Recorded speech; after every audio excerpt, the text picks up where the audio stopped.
Moi, c'est Titi et aujourd'hui je vais jouer les nouveaux Séraphons. Moi, c'est Mehdi et aujourd'hui je vais jouer Oroquois Clan et plus spécifiquement Big Wag.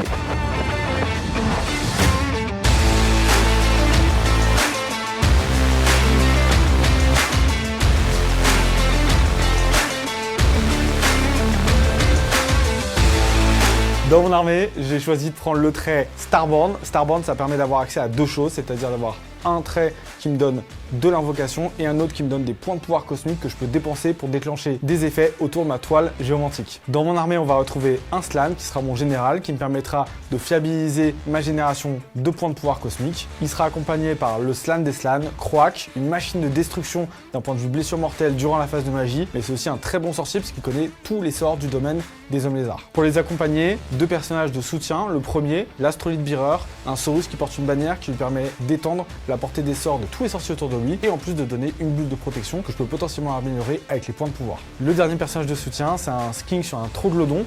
Lui, il permet de servir de relais aux autres sorciers autour de la table et en plus, ça me donne accès à un monstre qui fait un petit peu de dégâts. Après, en ligne, on va retrouver 3 fois 10 Skinks. Comme je suis dans la sous-allégeance Fang of Sotek, ça va leur permettre en fait d'améliorer mes redéploiements sur toute la table. C'est-à-dire qu'à chaque fois que je vais en pouvoir en faire un, je vais en pouvoir en faire 2 autres durant le tour de Mehdi. Et en plus, les Skinks vont bénéficier d'une aide sur cela parce qu'ils vont jeter 2 dés au lieu d'un. Dernière ligne, mais très importante, les gardes du temple. Eux, c'est tout simplement les gardes du corps des slams et des personnages, c'est-à-dire qu'ils vont prendre les blessures à leur place quand ils seront à côté d'eux. Pour finir la liste, j'ai une escouade de 3 Terradons. C'est les volants qui lâchent des cailloux une fois par partie et qui permettent de réduire la mobilité de l'adversaire. Et enfin, un Stégadon, on l'aime bien, c'est un gros monstre, donc un gros Triceratops comme on aime chez les dinos. Lui, pour le coup, il fait un peu tout, il est très bon en prise d'objectif, il fait un peu de tir, un peu de corps à corps, c'est une pièce assez polyvalente qui vaut pas très cher avec la nouvelle mise à jour, donc j'avais très envie de la tester. Pour les optimisations, il y en a plusieurs. La première, c'est l'artefact que va porter mon Slann. C'est un artefact qui me permet, à la phase de mouvement, comme j'ai des invocations et des unités qui peuvent arriver en réserve, tout simplement la prochaine que je vais arriver va arriver à 7 pas de l'adversaire et pas à 9. Ensuite, j'ai pris un bataillon Seigneur de guerre. Ce bataillon Seigneur de guerre, il me permet tout simplement d'avoir un autre artefact qui est la couronne de Stégadon que j'ai mis sur le skill sur Troglodyte. Ça lui donne un plus en sauvegarde et quand il va charger, il va avoir plus en dégâts sur toutes ses attaques. Pour le reste de mes bataillons, j'ai pris un régiment de bataille pour pouvoir améliorer mon nombre de pause. Et le dernier bataillon, c'est le bataillon Antorian qui me permet tout simplement de générer des dés primordiaux au début de la phase de héros de Mehdi et de la mienne. Dans mon armée de 2000 points, je vais jouer en tant que général un Mokrocha. Donc ce général, il va avoir une position centrale au sein de mon dispositif. Pourquoi? Parce qu'il dispose d'une capacité qui lui permet de distribuer jusqu'à 3 ordres pour un seul point de commandement à toutes les unités à 18 pouces. Donc c'est très important qu'il reste au sein de mon dispositif pour qu'il puisse au maximum en profiter. Ce général est accompagné de 2 Warhunters. Ce sont des personnages totems qui sont là pour buffer grâce à des rythmes guerriers. Le premier rythme sera le rythme de soin, qui permet de soigner jusqu'à D3 points de vie sur une unité. Et enfin le rythme le plus important, la charge à 3d6, qui permet à l'unité de se projeter bien plus loin dans la partie. Ça sera un triple 1 avec ce qu'il vient de sortir comme note.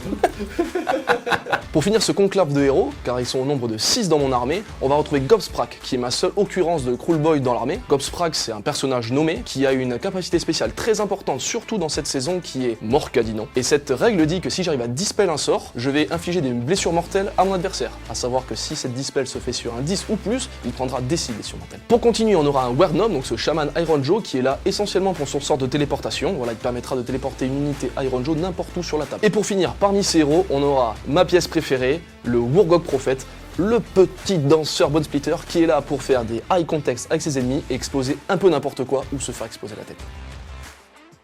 Maintenant, les lignes de mon armée, elles sont au nombre de 3, on aura 2 packs de 5 Hard Boys, ce sont des orques noirs en armure qui sont essentiellement là pour prendre les objectifs ou empêcher Titi de rentrer dans mes lignes. Et enfin, on aura 5 brutes, voilà, c'est les orques un peu plus costauds qui sont là pour prendre les objectifs, mais qui peuvent également tataner, surtout s'ils sont buffés par les Warhunters. Donc, à se méfier de cette unité, elle va avoir un double rôle, elle va être un petit peu versatile. Et pour finir, mes 2 unités de troupes de choc, les Gorgunta, unité de 6 et unité de 3, qui sont là pour attendre, pour se projeter sur la table et au moment opportun faire un grand trou dans l'armée de Titi. Au niveau de mes optimisations, je vais avoir sur mon général le fameux destructeur, donc c'est une arme qui me permet une fois par partie d'avoir plus 3 dégâts sur son profil d'arme. En deuxième optimisation, à savoir le trait de commandement, on va avoir le Hulking Brute qui dit que mon général, lorsqu'il a fini un mouvement de charge, sur un 2+, va infliger des 3 blessures mortelles. Cela dans le but d'essayer de raser un cordon entre toutes les occurrences de blessures mortelles que cette unité a à la charge. Et ceci dans le but de pouvoir, si le premier cordon est rasé, utiliser l'aptitude spéciale de Mokrocha qui lui permet de faire un bond supplémentaire et de continuer à décimer les lignes. J'ai également un bataillon Warlord qui m'amène une optimisation supplémentaire. Cette optimisation a été donnée sur ma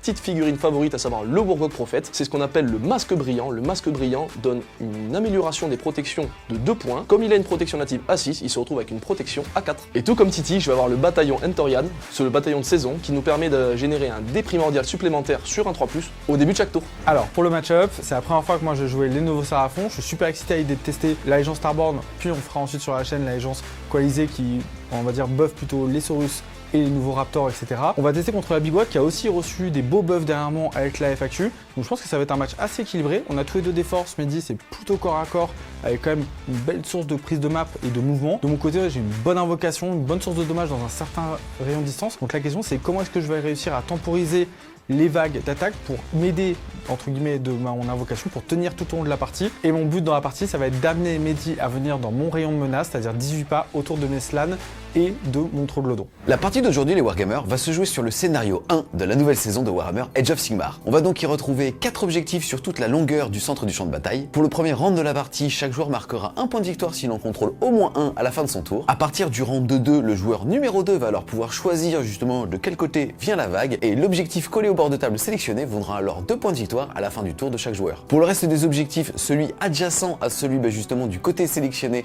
vaudra 1 point et si un joueur toujours contrôle au moins un objectif, il aura alors un petit point bonus. À partir du round de 3, cette vague va continuer d'avancer, c'est-à-dire que l'objectif qui avait été sélectionné pour valoir alors 2 points va évoluer, c'est-à-dire qu'il va progresser tout au long de la table, passant d'un objectif à l'autre et multipliant ainsi les objectifs adjacents qui vont rapporter des petits points bonus. Vous êtes encore près de 30% à regarder les vidéos sans pour autant être abonné, alors n'hésitez pas à le faire et à cliquer sur la petite cloche pour recevoir les notifications. Et si les amis vous voulez supporter French Wargame Studio et avoir du contenu en avance ou exclusif pour les tipeurs, n'hésitez pas à aller nous soutenir sur cette plateforme, le lien sera en description. Salut les Wargamers, c'est Ivy de French Wargame Studio, votre chaîne de rapport de bataille tuto et live peinture. C'est parti, les deux joueurs sont maintenant déployés dans le coin droite. Il est tout faire et il joue pieds nus. Ça, c'est un vrai joueur en rook. Hein, ça, Camille, il est où? Il est proche de la nature. Ouais, j'avais vu Camille du pied, quoi. Putain. C'est parti, en tout cas, les deux joueurs sont maintenant déployés. C'est Mehdi qui avait gagné le GD pour choisir son bord de table et ainsi placer sa première unité. Comme vous avez le même nombre de postes, c'est Mehdi qui a terminé de se déployer en premier et qui aura donc le choix de l'initiative pour le premier round de bataille. Mais avant ça, Mehdi, petite question. Tu es quel signe astrologique? Gémeaux. Merci beaucoup Mehdi. Quelle est ta grande stratégie plutôt? Ma grande stratégie, c'est la stratégie WAG, qui me dit qu'il faut que j'ai une ligne ou mon général à la fin de la partie entièrement dans le camp de Titi. Yes, et toi Titi? De mon côté, c'est Spellcasting Savant. T'es pas Sagittaire? Je suis Verseau. Je verse de l'eau, c'est comme ça. Moi, c'est du coup, il faut que je garde mon slan globalement en vie à la fin de la partie. Est-ce qu'on pourrait la refaire sans la blague? Et est-ce que tu peux, s'il te plaît, nous présenter ton déploiement? Oui, alors, mon dispositif est un espèce de carré, je me suis protégé des incursions de Titi qui pourraient TP dans mon dispositif. J'ai peut-être fait une petite erreur ici parce qu'il y aurait la place de rentrer, mais sinon l'idée c'était de mettre mes lignes devant, on va dire ma chair à canon, hop, mes grosses unités de frappe ici, toujours dans une aura de 18 pouces de mon général et surtout dans les auras de 15 pouces des Warhunters pour être buffé et être tranquille, car je vais le laisser commencer. Là, je t'ai fait un travelling, mon pote. Sur ses cheveux. Bam. Et toi, Titi, de ton côté? Alors, de mon côté, c'est sensiblement la même chose, sauf que moi, j'ai pas d'unité de force de frappe. J'ai globalement des unités sacrifiables et le stéganon qui est sur le côté pour créer un flanc, on va dire, un peu très fort et avoir un monstre de chaque côté. Ça me permet globalement de séparer un peu mes menaces. Et comme j'ai pas mal de force de téléportation, d'invocation, etc., je peux changer de côté un peu au cours de la partie. Donc, on verra aussi comment ça évolue au fur et à mesure du temps chez Mehdi. Et après, tout est centralisé autour de la pyramide et des slans qui seront le point de départ de la téléportation, des invoques et tout. Voilà. Tout le monde s'en fout. Ensuite, début de la partie. Mehdi, comme on l'a dit tout à l'heure, tu as terminé de te déployer en premier. Tu as donc le choix ou pas de prendre l'initiative pour le premier round de bataille. Qu'est-ce que tu choisis de faire? En grand prince, je vais laisser à Titi. Début du round 1, début du tour 1. L'initiative, le pourquoi, mon pote? Eh ouais. Qu'est-ce que je fais? Ouais, comme des petits crapauds.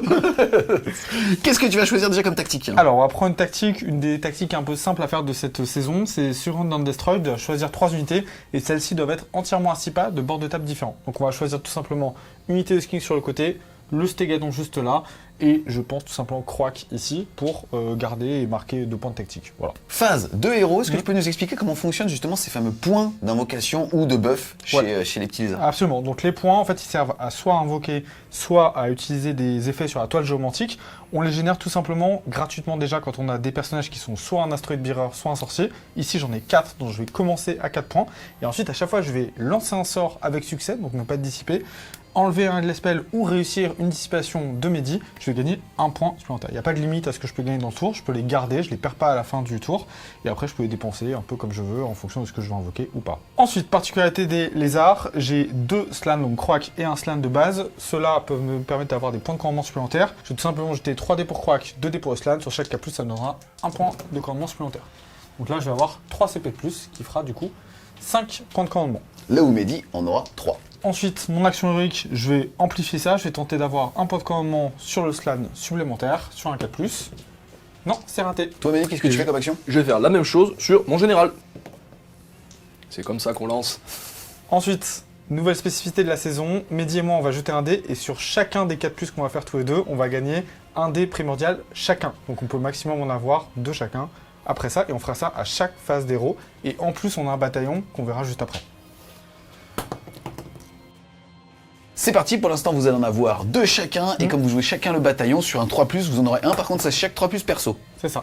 Et il est meilleur. Et il est meilleur que moi. 100% mec. 100%. Donc Mehdi va en avoir 3, et toi t'en auras 2. Est-ce que tu peux nous expliquer un petit peu comment ça va marcher? Ouais, c'est très simple. En fait, quand on va lancer un sort, on va pouvoir voir le résultat et rajouter des dés primordiaux juste derrière. Ces dés, ils seront perdus à la fin du tour. On peut les utiliser en casting et en dispel. Et en fait, si on fait un double 6 au casting, il peut pas être dissipé, le sort. Si on fait un double 1, on prend un énorme fiasco, qui est un espèce de fiasco entre guillemets primordial, et ça nous fait des dégâts supplémentaires sur le sorcier. Voilà. Et derrière, il y a la même chose en dissipation, sauf que la dissipation peut pas être automatique. Il n'y a pas de fiasco de dissipation ou de super pouvoir de dissipation. Excuse-moi, amicalement. C'est parti pour les castings. Mon premier sort, ça va être un sort du slan qui va tout simplement donner à tous les autres sorciers séraphons autour de lui un +1 pour lancer leur sort jusqu'à la fin du tour. Ça passe sur du 6, et ça fait 8, et du coup il a un +1 natif et un +1 grâce à Asteroid Bearer, donc ça va passer à 10. Est-ce que tu es en train de le dissiper, sachant que seulement lui est à portée? Je vais tenter de le dissiper avec le seul qui est à portée. C'est presque comme ça qu'on lance. Est-ce que je rajoute un dé? Attention monsieur, s'il vous plaît tout de même. Alors je vais utiliser un de mes dés primordiales pour ajouter sa valeur à mon dé de dissipe. Comme il me manque un pour dissiper le sort, ça va être auto. En plus j'ai rien qui peut me faire rater ce jet, mais je vais le lancer pour la beauté du geste. Deuxième sort du slan, il va tenter de lancer un de mes sorts persistants, il va tenter de lancer les Geminides. Donc ça fera 10 et 2, 12. Je vais tenter la dispel tout de suite avec ce petit monsieur. Si jamais j'arrive à dispel, il subira, comme il a fait plus de 10, des 6 blessures mortelles. Je fais un 8, tu as fait un score de... J'ai fait 12 moi. Donc je vais encore utiliser un dé, ce qui veut dire qu'il faut que je fasse 5 ou plus pour dispel ton sort. Non. Pas comme ça. Du coup, là j'ai passé un sort, et du coup, le trait de co de mon slan, ça lui permet de générer 2 points d'invocation au lieu d'un à chaque fois qu'il passe un sort. Donc je vais passer de 4 à 6. Et je vais placer tout de suite les Geminides. Donc les Geminides sont placés, donc ils sont placés à 8 plus 6 avec l'Asteroid Bearer. Tout simplement, ils vont se déplacer de 8 ensuite à la phase des héros. Chaque unité qui sera survolée durant le mouvement, sur un 2+, prendra une blessure mortelle. S'il prend cette blessure-là, il ne pourra pas recevoir d'ordre avec cette unité jusqu'à sa prochaine phase d'héros. Donc c'est assez impactant. Et le dernier sort du slan, ça sera tout simplement un bouclier mystique, qui fera un 10 plus 2, 12. Je vais essayer de dispel avec Gobstrike, de toute façon, il est à portée. C'est maintenant. C'est hors champ, je peux lancer. T'as fait combien? T'as fait 12? J'ai fait 12, ouais.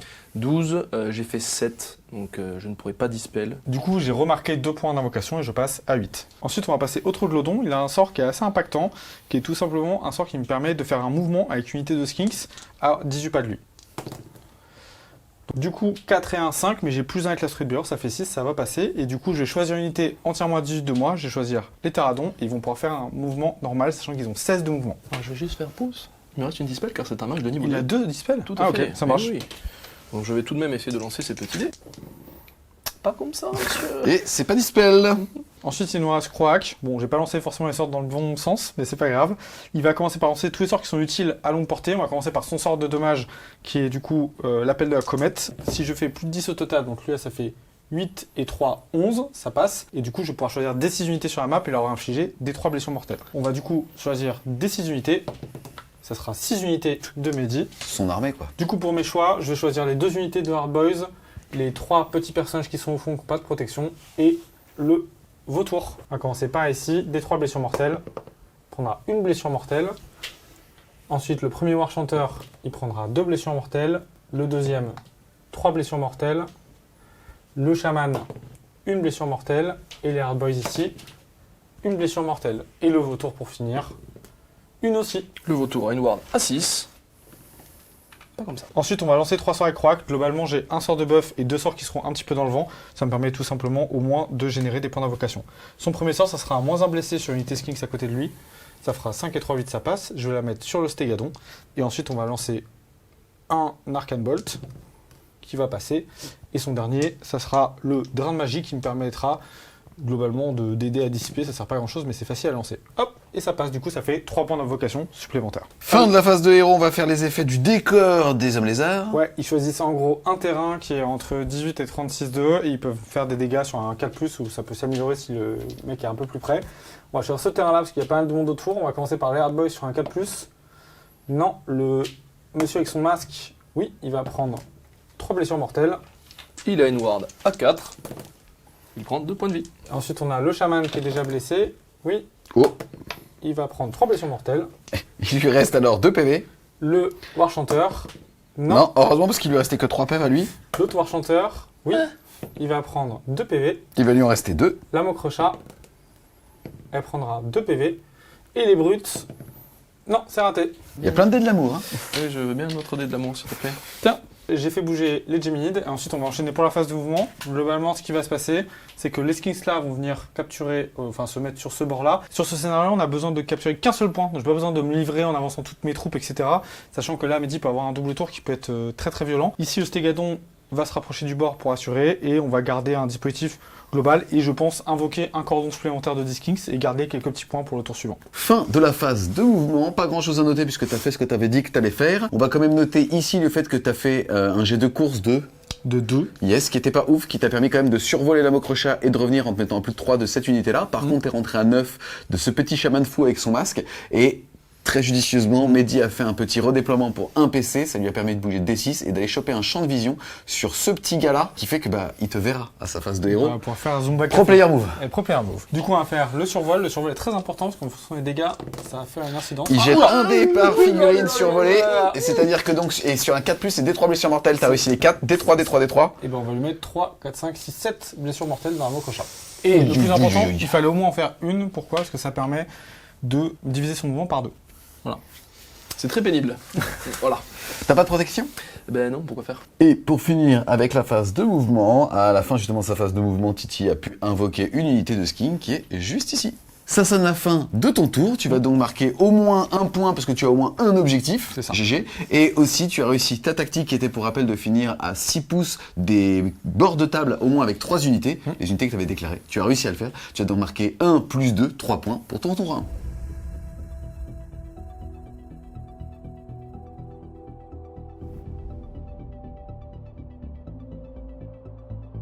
Début du tour 1 de Mehdi, qu'est-ce que tu vas prendre comme tactique ? Je vais prendre la nouvelle tactique de l'Irata Urukwar Clan qui est Sneak Up, qui dit que je dois avoir une unité Cruel Boys, enfin toutes mes unités Cruel Boys, à savoir une seule qui est là. Sneak up qui veut dire ?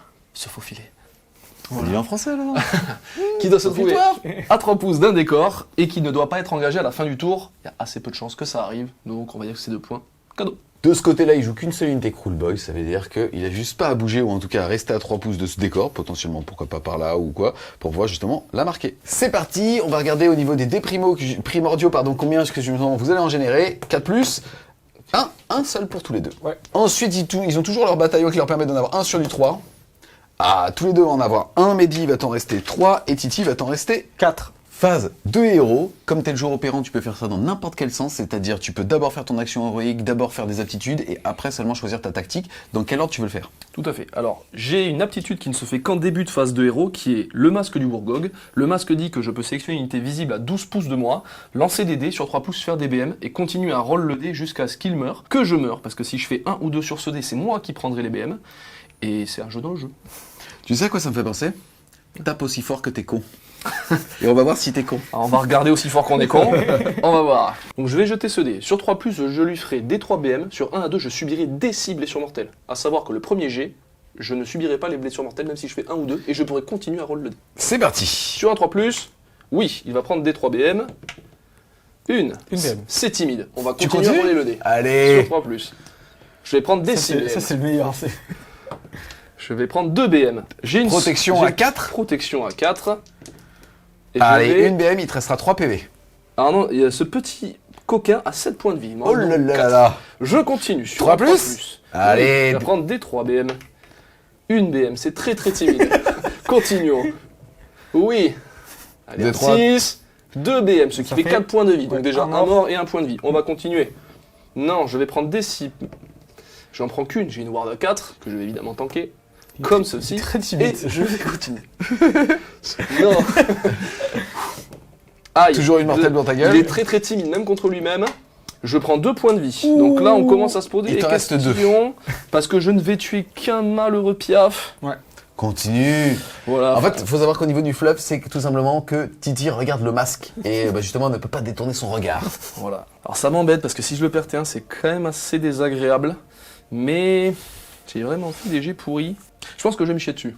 Voilà. Clairement, je pense que je vais m'arrêter là. Donc les adeptes du gras sont des bourses molles. Alors non. Ce Ce qui va se passer, c'est que même s'il lui reste un PV, il viendra tuer Croak en une fois, quoi. On va le garder pour Ah, le jeu ah, pour la ok. fin. Ouais, ce genre de d'accord, choses.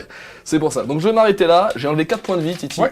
Ce que je vais faire mon aptitude héroïque. Et ce que je vais faire, je vais me soigner. Alors typiquement, cet ordonnancement est important sur cette figurine parce que je pourrais la soigner du coup après les blessures qu'elle a subies. Est-ce que je vais faire ça maintenant? Je ne pense pas. Je pense que je vais surtout soigner la grosse brute. Donc un jet de commandement, c'est réussi. Il va récupérer des 3 points de vie. Un point de vie, tout est timide aujourd'hui. Yes, il va donc lui rester 10. Voilà, toute l'armée est timide pour l'instant. Voilà, tranquillement. De mon côté, je tentais de gagner un point de commandement sur lui. C'est raté. On va enchaîner ensuite avec la phase de héros, mais pour la partie lancement de sorts, on va quand même préciser que la règle des hommes lézards, c'est le fait que les slams peuvent dissiper sur toute la table, et en plus de ça, avec plus 2. T'as combien de dissipes là? Là, j'en ai 4 avec Croak et 3 avec le sein. Ça fait 7 dispels sur toute la table à plus 2. Sachant qu'en plus, t'as les 10 primordiaux qui vont te servir à ça. Exactement. Et qu'en mousse, moi, j'ai aucun risque. Donc c'est pour ça que j'ai tout gardé pour l'empêcher de faire de la magie, parce qu'il a quelques sorts assez embêtants, notamment le sort de TP. Là, je vais être absolument sûr de l'enlever. Yes, et en plus de ça, parce que ça ne suffit pas, quand tu vas dissiper un sort, tu vas aussi gagner un dé d'invocation. C'est parti, Mehdi, quelle est ta stratégie, toi, alors, par rapport à toute cette dissipe? Alors, le problème de cette dissipation, c'est que à chaque fois que il va me dispel un sort, il va gagner des points d'invocation. C'est quand même une ressource importante pour lui pour amener de la force sur la table, donc j'ai pas envie de ça. Du coup, je vais essayer de me concentrer sur mes sorts importants. Le seul qui aura un vrai impact dans l'état actuel, je pense que c'est la téléportation du chaman. Pourquoi? Parce que sur ce personnage qui est le peintre en bâtiment de l'armée, il a réussi à lâcher ses bolas et à diviser mon mouvement par 2. Ça veut dire que même avec les capacités Aeronjo à se propulser, je pourrais arriver à peu près qu'en milieu de table et je ne serai pas très menaçant même en double tour. L'avantage du TP, c'est que je peux me mettre à peu près n'importe où sur la table à 9 de lui et du coup me défaire de ce mouvement divisé par 2. Donc ça va être l'objectif de passer ce sort et je pense que je vais passer la main sur le reste pour pas lui donner de ressources et bien sûr essayer de dispel ce sort persistant qui est très pénible pour moi. Je vais lancer la grande main verte de Gork avec le chaman orc pour essayer de téléporter une unité, on se demande laquelle. Alors je vais faire un 9. À ce jet, je vais pouvoir ajouter des dés. Il n'y a pas de 6, c'est dommage. J'aurais voulu, s'il y avait un 6, il y avait la menace du pouvoir irrésistible, je ne sais pas comment on dit, qui aurait fait qu'il n'aurait pas pu dispel. Yes, je vais, excuse-moi, juste expliquer un petit peu comment fonctionnent les dés primordiaux sur cette saison, parce que c'est quand même très stylé. Admettons, il avait fait ce jet-là, et ben comme il a 3 dés primordiaux, il va pouvoir tout simplement lancer des dés et les additionner. Et donc là, par exemple, il était à 5 plus 1, 6. Là, ça voudrait dire qu'il passe à 5 plus 3, 8. Tant mieux. Par contre, si jamais le dé ajouté fait un 1, alors il serait dans une situation où il a un double 1, et donc un fiasco. Même chose, c'est ce qu'il vient de nous expliquer. Si, admettons, sur son dé, il avait un 6 et que le dé primordiaux faisait 6, alors il faisait l'équivalent d'un pouvoir irrésistible. Donc là, tu es à 5 et 4, 9. Donc c'est comme tu l'as dit, tu n'as pas de risque. Donc je vais utiliser un premier dé pour ajouter ce score. Je fais un 4 supplémentaire, ce qui est pas mal. Je pense que je vais utiliser un autre parce que je ne risque pas de double 1 là-dessus. C'est un 2. Et est-ce que je rajoute le dernier dé? Je ne risque absolument rien, je ne lancerai pas d'autres sorts, donc je vais l'utiliser. Et c'est un 6. Ce qui nous fait 10, 21. Pour on avait mage. J'ai l'impression de faire des vents de magie, mec. C'est avec plus 15 dés. Blah. Écoute, on va tenter une dispel avec le slam parce que c'est lui qui me donne des points bonus. Donc il part à plus 2. Donc moi je fais un 11 plus 2 et on va faire simple, hein, je pense. J'ai pas besoin de dispel autre chose que ça. Donc je vais jeter un par un mes dés primordiaux supplémentaires jusqu'à atteindre son score. Hop, c'est bon.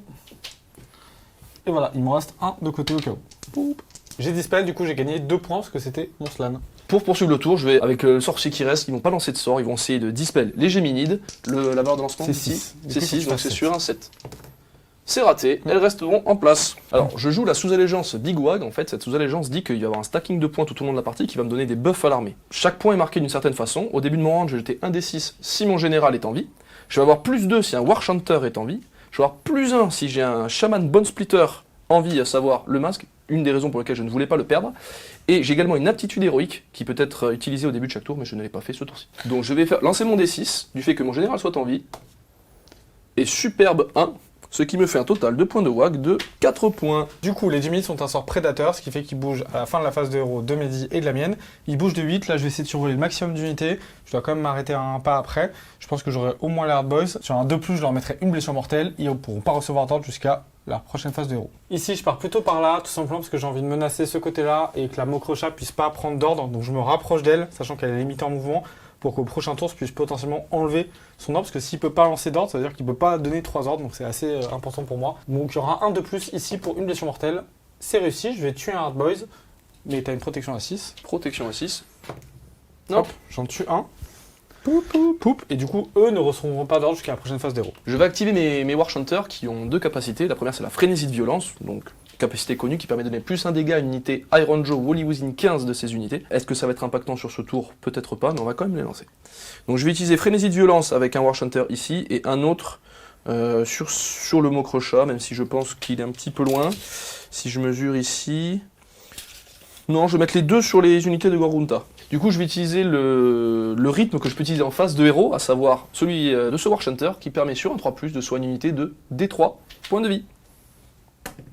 C'est un 5, je vais pouvoir soigner une unité de D3 points de vie, et je vais de nouveau soigner ma Mokrocha.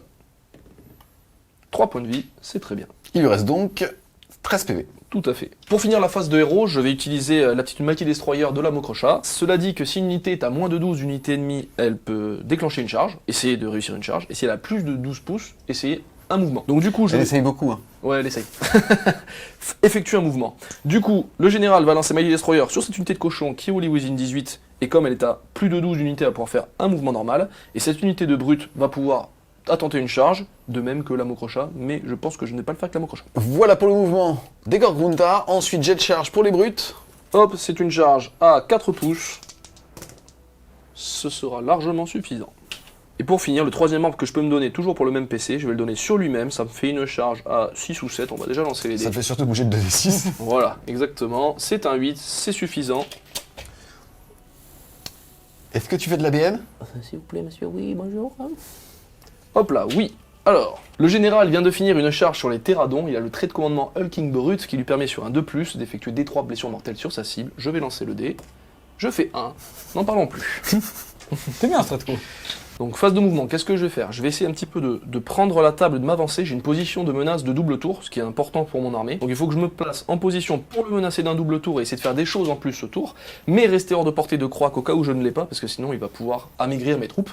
Donc on va essayer de faire attention à ça. Il y a une difficulté ici, c'est que les Géminides m'empêchent de recevoir des ordres sur cette ligne qui, mine de rien, bloque mon dispositif. Je ne peux pas faire de course auto, je n'ai pas pu faire de Mighty Destroyer pour les sortir, donc il va falloir faire un petit micmac pour essayer de se sortir de ce piège dans lequel il m'a enfermé. Yes, ça veut dire qu'il va globalement se mettre potentiellement à 18,1 maximum de Croak. Fin de la phase de mouvement. Globalement, pas grand chose à dire puisque il n'y a pas eu de redéploiement, il n'est pas rentré à portée de 9 de Titi, et surtout, comme ici il était déjà à portée d'engagement, il n'avait pas le droit de se redéployer. On va quand même noter le fait qu'il a réussi à mettre justement des bonhommes sur cet objectif-là et sur cet objectif-là, puisque on rappelle qu'à partir du round 2, le joueur numéro 2 va décider de quel côté va commencer. T'étais bien meilleur, tu sais quoi, c'est toi qui vas la faire. À partir du 2, va commencer La vague. Elle était à chier celle-là. Elle était moins bien. Moi, Je peux pas être tout Si le temps j'avais au mis, top si niveau. j'avais mis la réelle, je te. Bah, tectonique, c'était il y a longtemps, ok? Tu vois? Je la fais verticale, si tu veux. Ah ouais. Lui, c'est un éléphant, il sirène. a Et la trompasse. C'est ce que j'allais dire, un gros titi, il fait quoi? Il a aucun entraînement, putain. En tout cas, le joueur numéro 2 pourra choisir de quel côté va arriver la vague, et pour anticiper ça, il a mis un maximum de figurines sur les deux objectifs, comme ça va être plus difficile à reprendre si c'est Titi qui a l'initiative. Début de la phase de tir. La Mokrocha va faire 4 tirs en 2+3+, j'ai moins 1 pour toucher, donc 3+3+. 3+. 3, sauvegarde, reine moins 1 J'ai pour 3 sauvegardes. 1 dégât. À 6, ça fera 3 points de vie. Lui meurt et poup. Fin de la phase de tir. Début et fin de la phase de charge, tu vas pouvoir faire une action monstrueuse. Tout à fait. Alors la Mokrocha a tout un buff si jamais elle piétine, c'est-à-dire que sur un 2+, elle va faire des 3 mortels plus sa masse. En général c'est +3 tant qu'elle est full profil. En l'occurrence, ma Mokrocha a perdu pas mal de points de vie, donc je ne pense que je ne vais pas piétiner, je vais seulement rugir pour tuer l'unité avec un Mokrocha et récupérer un point de vie et une attaque. Donc je vais rugir, ça n'a pas grand intérêt, mais tuer rugissez. Les gars, on va ensuite enchaîner avec la phase de combat. Je te propose de retirer le petit Reaper. Voilà, un petit documentaire sur la mangouste. Cette phase de violence. Putain, il a tué Petit Pied. Comment il s'appelait Givoli? Comment il s'appelait lui? Piétrie. Oh Putain, le mec, il a sorti Eh, son cerveau, il a signé l'idée. Qui t'es, toi? Hein? Je m'appelle Pitry. Alors, je vais tout de même pouvoir faire le petit piline avec eux, vers l'unité la plus proche qui est celle-ci. Donc j'ai un petit move de 3 pouces. Il bouge de 4, on va certainement pas s'en priver. Cette violence de Mangouste et de Piétrie sonne la fin de ton tour. Est-ce que tu peux nous parler un petit peu des points de WAG que tu as générés aussi pendant ce tour? Tout à fait. Une autre manière de marquer les points de WAG dans cette armée, c'est à chaque fois qu'on a une occurrence de charge dans l'armée, on va mettre un point de WAG, et à chaque fois qu'on est engagé, pour chaque unité, avec laquelle on est engagé à la fin de la phase, on a un point supplémentaire. Malheureusement, état de violence, plus d'unités engagées, donc pas de points pour ça, mais plus 2 points car 2 unités ont chargé ce tour-ci. Donc je passe de 4 à 6 points. Ensuite, fin de ton tour, tu contrôles tous les objectifs, mais on va dire au moins un, tu mets un point. Lui, il est toujours à 3 pouces de cet objectif-là et il n'est pas engagé. Tu vas donc marquer 2 points plus 1, 3 points, pour un score à la fin du round 1 de 3 à 3.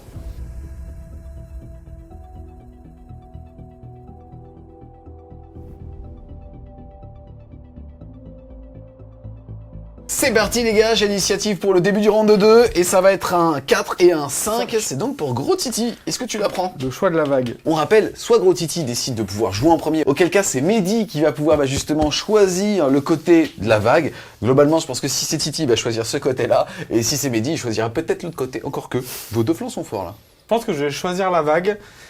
Mais c'est un choix qui est très compliqué parce qu'en fait il y a la Mokrocha de ce côté-là qui est la pire menace et de ce côté-là il y a tous les cochons. Donc en fait je pense qu'il n'y a pas vraiment de bon choix. J'essaie plutôt de réfléchir à la fin de la partie. C'est-à-dire quand la vague va se déplacer, comment est-ce que ça va aller en termes de tempo. Et je pense que je vais faire un choix où je vais décider que la puce va partir d'ici, tout simplement, et aller dans ce sens-là. Ça va se traduire par le fait que cet objectif va valoir à la fin du tour 2 de chaque joueur 2 points, et l'objectif adjacent, c'est-à-dire celui-là, va valoir 1 point. Début donc de ton tour 2, phase de héros, tu vas pouvoir générer tes dés primordiaux, c'est donc sur du 4, et sans 0 les gars. Il n'y a personne. Ok. Ok, ensuite ceux de vos petits bataillons sur du 3+, là par contre c'est égoïste. Eh bien écoutez, chacun en a un. Ouais. Ensuite, quelle va être ta tactique?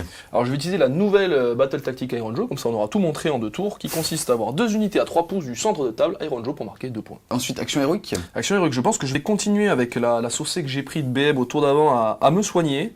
Quelle unité par contre, c'est pas forcément évident. Est-ce que je soigne la Mokrocha? J'ai envie de dire non, j'essaierai de le faire avec le Warchanter. Donc je vais essayer de soigner mon Urgok Prophète. Juste ici, c'est parti, petit test de co. Pas comme ça, Bah écoute, il n'a pas envie. Ça marche. Très bien. Et de mon côté, je vais tenter d'avoir un point de commandement sur le Troglodon. Non. Ensuite, on rappelle que tu vas mettre des 6 points de WAG plus 1 par petit bonhomme. Parce que mon général est en vie. Ce sera 5 cette fois-ci, ce qui est bien plus agréable. Mon général est en vie, sur un D6, j'ai fait 5, je génère 5 points de plus, qui me fait passer à 11. J'ai un Bone Splitter et un Warchanter en vie, j'ai encore plus 3, je passe donc à 14 points de WAG pour le moment. Maintenant que j'ai passé le palier de 12 points de WAG, je vais avoir plus 1 pour Dispel et plus 1 pour Cast. Toute la partie, donc ça c'est très intéressant. Tu auras aussi plus 1 à tes jets d'advance et de charge. Tout à fait. Donc je vais m'en servir immédiatement avec ce petit personnage pour essayer de Dispel les Gémides avec un plus 1. C'est sur un 7, donc sur un 6 sur les dés. 8, hop, c'est Dispel. Celui-là, il est enlevé. Ensuite, au niveau de mes sorts, je pense que je suis toujours dans la même optique que tout à l'heure, à savoir que me faire dispel, c'est lui donner des points. Donc je pense que je vais de nouveau essayer de lancer la téléportation avec ce petit monsieur, car le maître peintre est toujours mouvement divisé par 2. Donc je pense que c'est la meilleure chose à faire. Donc je vais cast, avec un bonus de +1. Si c'est 1, ça fait 7. Je vais ajouter mon dé primordial tout de suite. Je ne fais que 1, ça fait 7 et 1, 8. Ça marche. De mon côté, je vais toujours tenter de dissiper avec mon slam sur toute la table. Lui, il fait 10 et de 12. Terminé. Et N'en donc, parlons du coup, plus. Je vais gagner 2 points d'invoque. Je passe de 7 à 9. Pour finir cette phase de héros, on va utiliser les frénésies de violence de ces deux petits coquins. Lui, il va donner +1 dégât à cette unité et lui sur le Mokrocha. Et on va lancer les rythmes guerriers. Celui-ci va essayer de soigner la Mokrocha sur un 3+. Oui, 2d3. Un seul point de vie récupéré. Pour finir ma phase de héros, je vais utiliser le Mighty Destroyer de la Mokrocha pour faire bouger différentes unités. En phase de héros, je vais faire bouger les Sigurgunta qui sont ici, je vais faire bouger la Mokrocha elle-même, et pour pas me gêner dans mes mouvements, je vais également bouger mes brutes. Fin de la phase de héros, t'as donc fait bouger tes 3 unités et t'as utilisé ton trait de monture sur ta Mokrocha pour pouvoir bouger en phase de héros. Phase de mouvement, qu'est-ce que tu vas faire? Pour éviter aussi peut-être les redéploiements au niveau des skinks là-bas, comment est-ce que tu vas la jouer? Il joue une de ces allégeances où les skinks peuvent lancer 2 dés lorsqu'il se redéploie et choisit le plus haut, et en plus il peut lancer cet ordre 3 fois gratuitement, c'est ça? Ouais. Donc de fait, les mouvements sont impactants parce que se rapprocher de 3 pouces me lui permet de reculer peut-être de 4, 5 ou 6, en fait c'est se tirer une balle dans le pied. Donc je vais réfléchir à comment je bouge, ou si même je ne bouge peut-être pas. Qu'est-ce que tu vas faire alors? Alors, je vais avancer ce côté les hardboys tranquillement devant parce que s'ils ne représentent pas une menace, et je vais essayer de prendre cet objectif tranquillement. Ils ont en plus un bonus +1 à la charge native, plus le 1 de la WAG, donc ils peuvent se projeter assez loin. De ce côté, c'est important. Le pulse vaut 2 points, et ici, cet objectif vaut 1 point car il est adjacent au pulse. Donc il faut vraiment que j'arrive à faire un cocon un petit peu autour de ça pour l'empêcher de venir dans son tour, sachant qu'en plus il aura une menace de double tour. De ce côté-là, avec les bonus que j'ai, etc., je pense que c'est pas une bonne idée de bouger, donc je pense que je vais pas bouger, tenter mes charges sèches, comme on dit. Fin de la phase de mouvement. En gros, on a cette unité qui a pu faire un redéploiement pour un PC, puisque y a eux qui sont entrés dans les 9. Suite à ça, ça a permis à Titi justement de faire 2 redéploiements gratuits. Derrière, on a tout simplement celle-là et ce petit mec qui ont décidé justement de se repositionner là pour fermer la porte, et lui pour se sauver de là à de là. Ensuite, ça permet aussi de montrer justement la nouvelle cohésion de Age of Sigmar, qui maintenant justement demande à être de strictement plus de 6 figurines pour devoir être à portée de cohésion de 1 pouce de au moins 2 figurines. Et donc ça permet de faire des cordons énorme avec justement notamment ce genre d'unité. On passe à la phase de tir. Comme tout à l'heure, il n'y a que le cri de la Mokrocha. La Mokrocha qui va tirer sur le petit rideau de skink en espérant d'enlever beaucoup pour qu'avec les BM à la suite, il n'y ait plus de rideau. Je pense que ça va être compliqué, mais on va tenter. Ça touche sur du 2+, c'est un full, ça blesse sur du 3, c'est un pas Presque full. Et ça fera 3 morts. Ça va faire... Poup, poup, poup. Donc du coup, c'est la phase de charge. L'idée c'est, j'ai déployé mes Gorgunta avec la nouvelle cohésion le plus loin possible. L'idée c'est de tenter quelque chose, c'est de faire un grand rideau chez lui, de lui lock le plus d'unités possible. Je pense qu'il n'a pas la létalité pour me sortir beaucoup de cochons, peut-être un. L'idée c'est de le bloquer chez lui, voilà, de commencer à l'enfermer parce que le pulse arrive et le primaire va être important. Donc voilà pourquoi cette unité est comme ça. Elle risque d'être exposée à la colère de Croak, mais c'est comme ça. De ce côté, le Mokrocha va essayer de faire une charge, j'espère avoir des bons jets, peut-être arriver à sécher le pack juste ça pour continuer d'avancer, mais ça risque d'être un peu compliqué, ou alors faire une énorme charge. Phase de charge, les Gorgunta vont charger, l'idée c'est de réussir une charge et s'étaler le plus possible sur toutes les unités. C'est parti. Je roll, je fais 6 et 2, 8, j'ai +1 grâce à mon score de WAG actuel, donc c'est une charge à 9. Quand les Gorgunta finissent un mouvement de charge, sur un 2+, ils infligent une blessure mortelle. Donc celui-ci va essayer de faire une blessure mortelle sur les skinks. Oui, une blessure mortelle. Celui-ci sur les Saurugardes. Oui, une blessure mortelle. Celui-ci et celui-ci ne sont pas à portée, et les deux autres vont le faire sur le pack des skinks. Tac. Et tac. Donc là, ça fait 2 protections à 6. Il y aura 2 morts et les gardes ont 2 PV. Non, ça fera 1 PV et 2 morts. On continue avec la charge de la Mokrocha, qui fait une charge à 10, un Plus bon un jet, 11. plus un 11. Est-ce que c'est suffisant pour passer derrière? Je ne crois pas, parce que son socle est énorme. C'est dommage, il manquait pas grand-chose. Hop, donc on va l'avancer. Oup. Tout droit. Lorsque celle-ci finit un mouvement de charge grâce à son trait de commandement sur un 2+, elle va le faire D3 blessures mortelles. Oui, D3. Ce sera 2 blessures mortelles. Plus maintenant l'action monstrueuse de piétinement sur un 2+, je ferai de nouveau D3 blessures mortelles, plus 3 pour la masse monstrueuse de la Mokrocha. Allez, il te faut un D3, il te faut un. c'est 2, plus 3, 5. Ça passe. Ça passe. Pouf, ils sont tous morts, ce qui permet de bouger. Là, il arrive ce qui est le mieux quand un Mokrocha s'active. Il arrive à détruire l'unité qu'il a chargée grâce à sa masse monstrueuse, et il peut tout de suite bouger de D6. Titi a bien joué car il s'est redéployé assez loin. Je sais pas si un 6 permettra de l'engager, on verra ça après le jet. Je fais un jet de 4, donc tac, ça le fait arriver ici. De mon côté, juste ici, je vais commencer à entamer les cochons. Et du coup, le troglodyte va piétiner juste là, sur un de plus. T'entames Ouais, rien c'est raté. du tout. Rien du tout. Rien du tout. Voilà. Phase de combat, qu'est-ce que tu vas activer en premier? On va déjà noter que j'ai réussi 2 charges, donc je vais mettre 2 points de WAC supplémentaires. Yes. T'étais à 14. J'étais à 14. Je passe à 16. 16, tu gagnes plus 1 à la touche sur tous les Zorooks. Très très intéressant comme buff. Le prochain sera un palier de 20 points pour le plus un bless. Alors je vais activer les Gorgunta, je vais répartir leurs attaques entre toutes les unités, on va essayer voilà, de clairsemer un petit peu les rangs, et puis en plus essayer de provoquer des jets de braverie à la fin de la phase. Ce cochon-là va taper dans les skinks, ces deux-là vont taper dans les Sauruts, en sachant qu'ici seule la lance sera portée, mais pas le cochon. Ici, le PPR, je crois qu'il est à portée de rien du tout, voilà. Et ces deux-là vont taper tout dans le pack de skink. Yes, pour information, il a décidé d'activer les Gorgrunta et pas la Mokrocha, puisqu'en fait, elle a plus de 4 pouces de lui. Et comme en fait, il a une range de 1, même en bougeant de 3, il pourra pas donc le taper. Sinon, Titi, justement, aurait pu l'activer en premier, se décaler un petit peu, encore plus le mettre dans le vent. Mais c'est déjà le cas. Tout à fait. Alors, je vais commencer par les attaques des messieurs qui sont dessus. C'est 3 attaques par tête. J'ai un plus 1 touché parce que j'ai passé mon palier de points de WAG. Donc du coup, je vais être en 2+, 3+, sur les skinks. C'est un jet pas terrible. Il y en a une qui passe à -2 sur les skinks. Ça fait 2 dégâts. Poup. Voilà. Le cochon, qui est en 2+, 3+, pareil, mais qui n'aura pas de rend. Tu en as 3 sans rend. J'en ai 3 sauvegardes à 6. Donc il y en a 2 qui passent, donc ça me fait 4 morts, puisqu'il est buffé par les War Chanteurs. Ça fait 1, 2, 3 et 4. Hop. On va continuer avec les attaques de lance, cette fois-ci 2 sur les Saurus Guard. En 2+, 3+. Vraiment 2, là j'ai une sauvegarde à 6. Donc il y en a 2 qui passent, ça fait 4 dégâts. Par contre, cette fois je suis dans le rayon de la protection de l'astrolite. Non, ça fait 2 morts complets. J'ai un cochon qui peut taper dans les Saurus Guard. En 2+, en 3+. Ça fait une seule sans rend. Sans rend, ça va 4. Non, et 2 dégâts. Non, ça fait encore un mort. De ce côté, j'en ai 2 qui peuvent attaquer avec les lances dans les skinks. J'ai un -1 touché grâce à la présence du troglodyte. J'ai +1, donc je suis en 3+, 3+. Ça t'en fait 4 rennes -2, Ouais. soit 8 dégâts. Ça fait 8 protections. Ça fait 7 morts pour le moment. 7 morts. Et enfin, les cochons, Il en reste 1. qui sont en 3-3. Je pense qu'il n'y aura pas de sujet. Ouf, il n'y a pas de rend. Ça fait 3 sauvegardes à 6. 3 à 6. Allez, le petit dernier. Non, et du coup, 6 protections. Non, il est mort.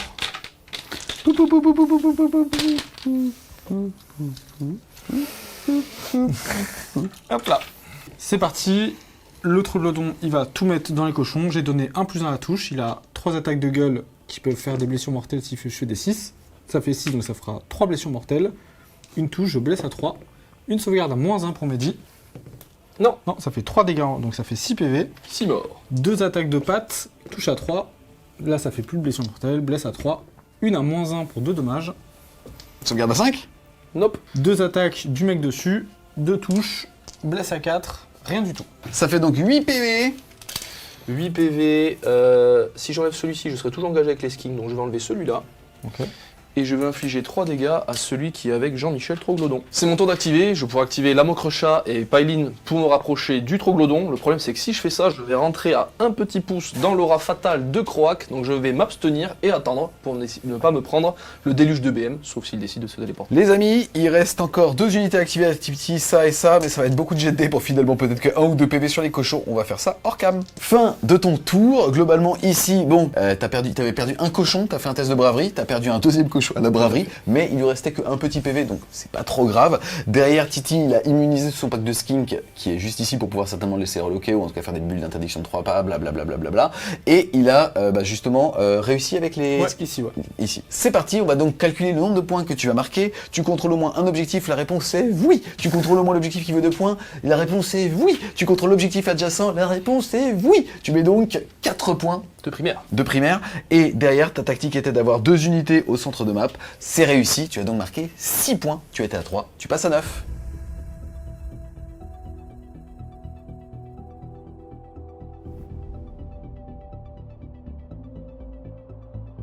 Début de ton tour 2.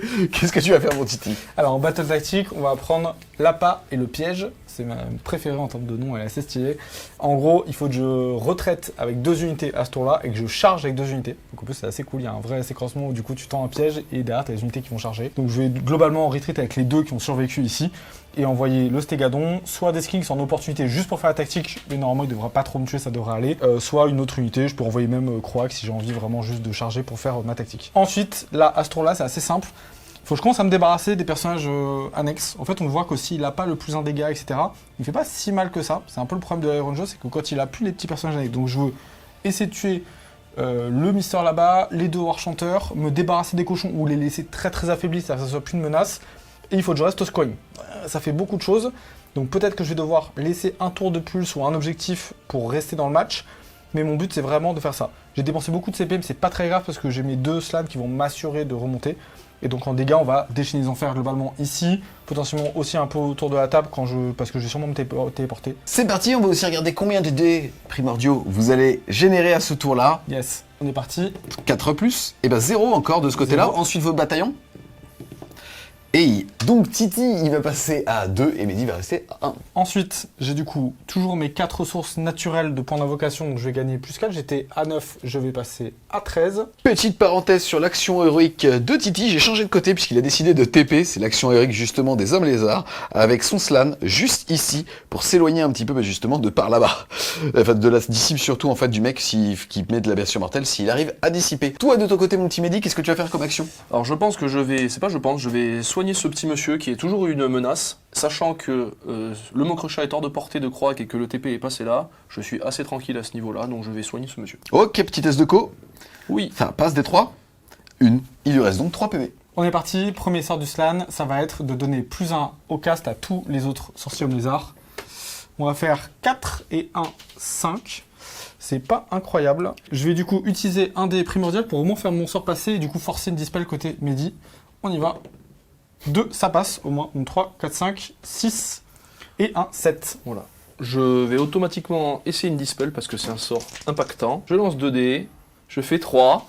C'est pas beaucoup mieux.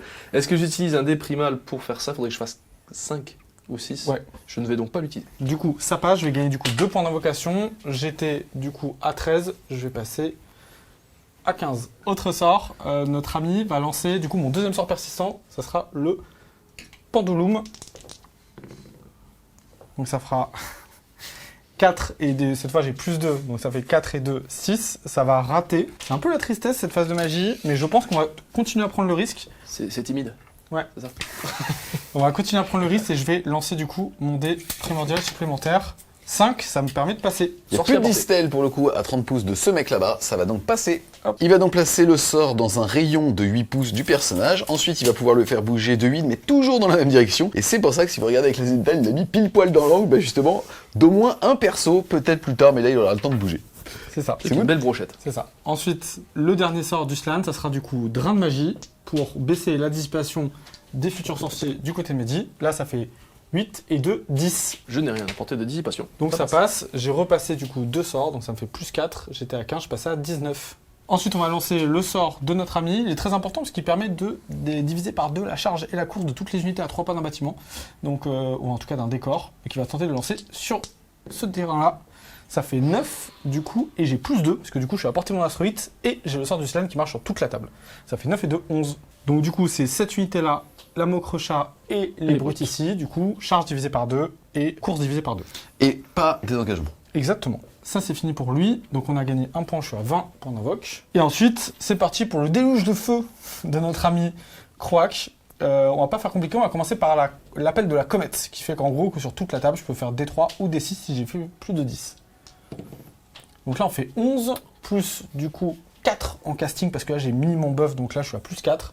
Ça va faire 15. Du coup, je pense que je vais claquer la dispel à 3d6 Ok. de Gobsprak et essayer de dispel ce sort. Donc tu as fait 15. 15. Oh, 12 elle est et 3, belle. 15. Donc du coup, j'utilise mon dé. Il n'y a pas de 1, quel que soit le jet. Ça suffira. Je fais plus que le sort est dispel. 18 d'ailleurs. Comme j'ai dispel avec Gobsprak un sort en faisant plus que 10, le lanceur va subir des cibles blessures mortelles. On va espérer un petit FWS. Ce sera 4, ce n'est pas si mal. Ce sera 4. Du coup, ça permet de parler de la règle de Croak qui est particulière. On considère qu'il a 16 points de vie, en gros, en termes de caractéristiques. Et à la fin du tour, on va jeter 3 dés, additionner le nombre de PV qu'il a subi dans le tour. Si je fais 20 ou plus, on enlève la figurine du jeu. Voilà, donc c'est assez punitif. Il faut faire attention au nombre de dégâts qu'on prend. Ça change Donc la faudra vie. pas que tu fasses 16 pour l'instant. Voilà, si je fais 16, on est très très triste, mais c'est comme ça, il faut jouer avec. Ensuite, on est parti. Là, il a claqué sa meilleure dispel. Maintenant, ce sera que des dispels à 2D. Et moi, je suis à plus 4, donc ça devrait aller. On va faire son appel, entre guillemets, la libération d'Itza. Première version, je vais faire 5 et 4, 9. Je vais tenter une dispel avec Gobsprak parce que je pense qu'il pourra pas faire un jet plus mauvais que 5. Donc on espère faire 10 ou plus. C'est un 10, c'est dispel. Du coup, la règle de Gobsprak s'active de nouveau. J'ai le sourire jusqu'aux lèvres, vous imaginez bien. On espère un petit FWS et ce sera de nouveau un 4. Protection quand même de Croak. Ouais. Sur du 6, ça fait 0. Donc il a pris 8 points de vie. On continue avec son spell de dégâts. 6 et 4. 10. Il me reste 2 dispels, il te reste 2 sorts. Je vais tenter à chaque fois. Non. Ça marche. Du coup, eux, ils vont prendre des 3 blessures mortelles. Ça fera une blessure mortelle. Un dé d'amour. J'ai gagné un point d'invoque. Et mon dernier sort, je vais pas lancer son sort de dégâts. Lui, j'ai tenté de lancer les Geminides avec Croak. Ça fera 4 et 4, 8. Ça passe. Dernière dispel. Et ça passe. Ok. Du coup, ici, j'ai placé mes Geminides. J'ai survolé les cochons et la mocrocha. 2 plus pour infliger une blessure mortelle ici. C'est un Ça va Ça fait 1 PV, ils pourront pas recevoir d'ordre, et 2 plus dans la mocrocha. Ça passe, elle prend 1 PV, et elle peut pas lancer ou recevoir d'ordre. Jusqu'à la prochaine phase de co. Ouais, on a le pendulum qui est arrivé à un pas de notre petit copain. Sur un 2+, il prendra des 6 blessures mortelles. C'est un gros up du pendulum depuis cette nouvelle version. Allez, il prend des 6. Attends, il lui reste 3 PV. 3 PV, exactement. Allez. Il lui reste 1 PV. Non. Bien sûr que non. Les CP générés par le Slan et Croak. Je vais en gagner qu'un seul, donc j'aurai 2 points de coup pour ce tour-là. Pour le décor, on va choisir ici. Comme le terrain est à moins de 18 de moi, je vais ajouter plus d'OG, donc c'est pas sur du 4, mais sur du 2+. 2+ dans les cochons. Oui, des 3 blessures mortelles. 3 BM, je vais en tuer un. Et 2+ dans la mocrocha. Oui, des 3 BM. Une BM. Il aura donc perdu 6 PV, papa. 2+ ici dans les brutes. Oui, 3 BM. Je me fais notaire. Ensuite, phase de mouvement, qu'est-ce que tu vas faire? Alors, phase de mouvement. Bon, c'est un peu la tristesse parce que du coup, on sait pas si lui va survivre ou pas. Mais ce qu'on va faire, c'est qu'on va désengager ici. Je pense qu'on va ramener le stégadon entre la portée là et la portée là. Il peut pas redéployer. Donc en fait, là, j'ai pas de risque de m'éloigner ou pas. Je vais me mettre en charge très facile ici et une charge un peu opportuniste là. Parce que de toute façon, j'ai besoin de faire une charge. Et si je rentre là, je vais marquer 2 points de plus que lui compte pour 10. Donc ça me permet ultimement d'avoir un bon point. Derrière, Croak, Simmer, je pense qu'il va au moins me donner une charge dans les 3 cochons. Et lui, le troglodyte, là, il a décidé de me libérer. Donc là, il y a un vrai plan. Je peux soit... je pense que je vais charger là, ça me donne ma charge et ça libère mes skinks. Et là-bas, je vais essayer d'invoquer une unité peut-être un petit peu plus costaud pour au moins finir le chaman. C'est le but. Et puis derrière, on va voir un peu ce que je peux faire. Fin de la phase de mouvement. 2 choses intéressantes. Déjà, tu as fait rentrer 3... Terradon. Yes, ici. Ensuite, là, tu es rentré là. Malheureusement, ça fait rentrer à 9 pouces, justement, de Monsieur le Piaf. Ouais.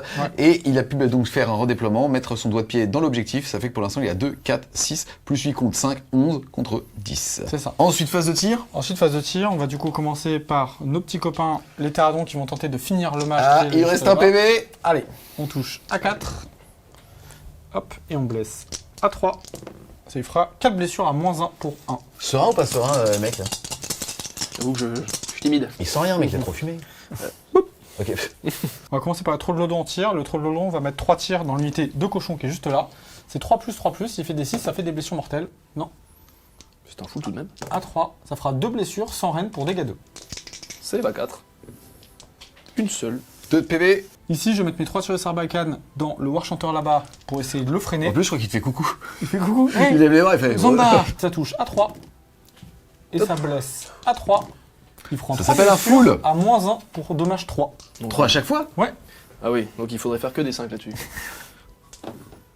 Oh il lui reste un PV. Non, Non. ah non, Ah, il y en ouais. avait 6 je crois. Ah merde, il lui restait 2. Ah bah oui. Bah, de toute façon, qu'il en ait 6 ou 7, il a pris 3 PV, il est mort. Mais tout à fait. Voilà. Mais tu peux ouvrir ton appli. si tu veux. Les petits tirs d'opportunité des Skinks, on touche à 4. Piu, piu, piu, et on blesse à 5. Il y a 2 blessures sans reine, s'il te plaît. 2 sauvegardes. À 4. On en tue un. J'ai une ward à 6. Pardon. J'ai dit, on en tue un. Ah, tu as, je suis obligé d'enlever un bouclier. Hop, ce sera celui-ci. C'est parti pour la phase de charge. On va commencer par le trou de lodon qui est juste là. 9, c'est largement bon. Ce qu'on va faire, c'est qu'on va juste vérifier la portée du masque pour arriver à 0,5, mais ne pas être à portée du masque. C'est 12. Ok, et ensuite on va tenter la chargette l'ostégadon. Celle-là, on est à 10 ici et on est à 5 juste là. Allez, une grosse charge pour l'ostégadon. Allez. Oh, le 10, elle est belle. Ou on claque des fesses. Et du coup, on va arriver juste ici. Hop, sur un 2+, je vais mettre des 3 blessures mortelles. Des 3 BM, 3 BM dans les cochons. Chaque PB va compter les gars, puisque le but c'est qu'il retire un cochon pour pouvoir voler l'objectif qui vaut 2 points pour rappel. Hein. C'est ça. Je pense que ce sera plutôt ok. Et ensuite, on va faire la charge des terradons là-bas. C'est très opportuniste, mais si j'arrive à faire au moins un gros 12, je pourrais rentrer là-dedans. Au moins un gros douche. C'est raté. Ok, j'ai en tout cas fait mes 2 charges, je les ai rétrites 2 fois, donc la tactique, on est bon. On va faire les effets de monstre. Ici, je vais piétiner les petits gars. Oui. 2 blessures mortelles, donc je vais tuer un cochon, c'est très bien. Et ici, je vais tenter de rugir sur nos petits copains. C'est réussi, donc ils ne pourront pas recevoir d'ordre. Vous pouvez déjà pas. Allez, ferme leur gueule.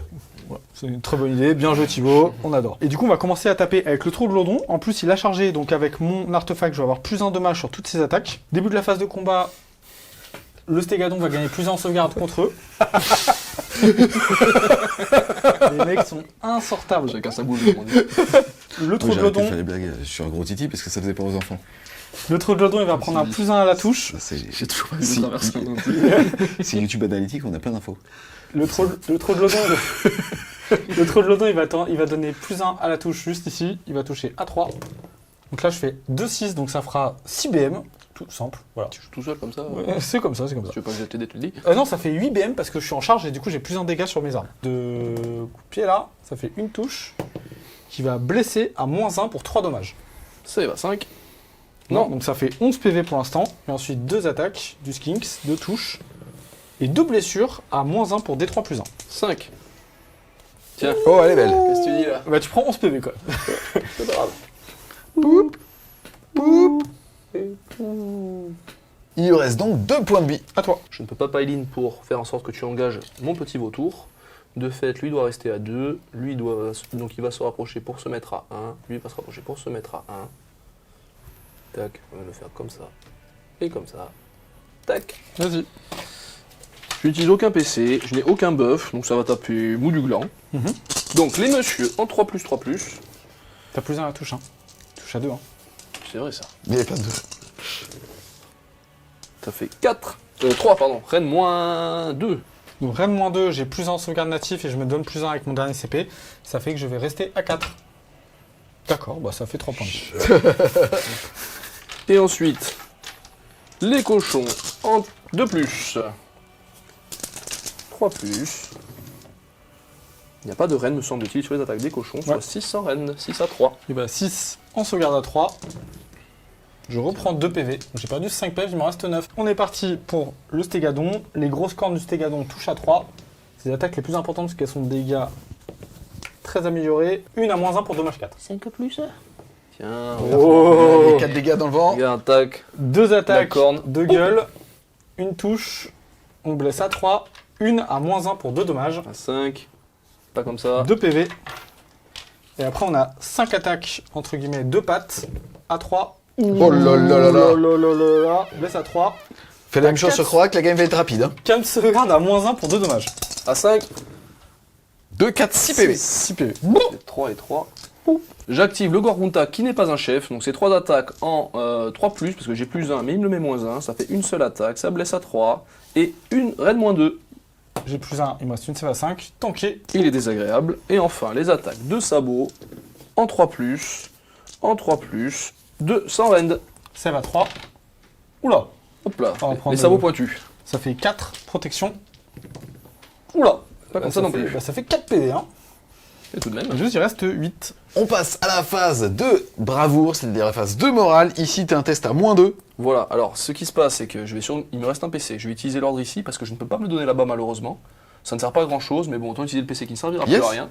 Et là-bas, je vais jeter un dé. Attention. Et oui. 2 et t'en as perdu 3. 5. Ça suffit pas? Si, c'est bon. Si, pile poil. Bah si, puisque t'en as perdu un à bravoure, donc Un, il te deux, restait trois. 4 cochons. T'en as perdu 3. Ouais, 2 plus 3, 5. ouais. Alors Titi, excuse-moi, t'as perdu combien de PV avec Croc? C'est le moment Ça rigolo va, de la mais game. on n'est pas forcément obligé de revenir là, voilà, ne soyez pas désagréable. Donc là, j'ai perdu 8 points de vie avec notre ami Croac, et du coup j'ai jeté 3D. C'est pas compliqué, si je fais 12 ou plus, on enlève Croac de la table. Ciao, bonsoir. Pour expliquer, il faut donc jamais faire plus de 20 C'est ça. ici. Et donc, 20 ou plus. Hein. la variance, Avant, on c'est meurt, 10 quoi. et demi, Titi, avec 3D. Ouais, je sais. Je te propose de les faire un par un. Allez. En Comme ça, on a le temps. Allez, c'est parti. Allez, c'est le un premier. 6. C'est un 2. 2. C'est Pas un mal, 2 à deux. 5. Ouais. Pas mal, 2. Ça fait C'est 6. bon, c'est bon. Si tu fais un 6 là dans le cul. Hein. Ouais, je sais. Parce que lui, il avait l'air de. Lui, il était là, c'est bon. Ah non, en fait, c'est pas fini. toujours aussi nul. Il est cassé. Non, sérieusement, il est complètement cassé. Déjà, on n'a pas pris un DFW. Et alors. Ça comment? C'est vrai? Ça Ça va, bien. ça Et va. donc, il revient full vie. Il revient full, absolument. On enlève tous les dégâts qu'il a pris. En tout cas, Titi, tu as bien réussi à désengager et à charger avec 2 unités. Tu vas donc mettre ta tactique, c'est-à-dire 2 points. ça. Ensuite, tu contrôles cet objectif ici qui vaut 2 points. Tu es donc à 4. Tu contrôles pas l'objectif adjacent. Non. Tu restes à 4, mais tu contrôles au moins un objectif. C'est ça. Tu vas donc passer à 1 point de plus. Donc, tu vas être à 5 sur ce tour. Pour l'instant, à l'issue du round de 3, le score est à 9 pour Mehdi et Cézorouk et à 8 et toi avec tes petits hommes lézards. C'est fait la vague.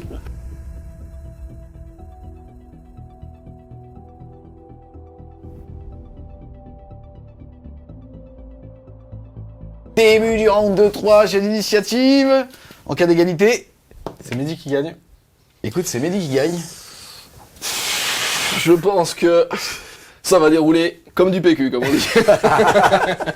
Alors déjà, les amis, la vague. Ouais, Pulsas. La vague.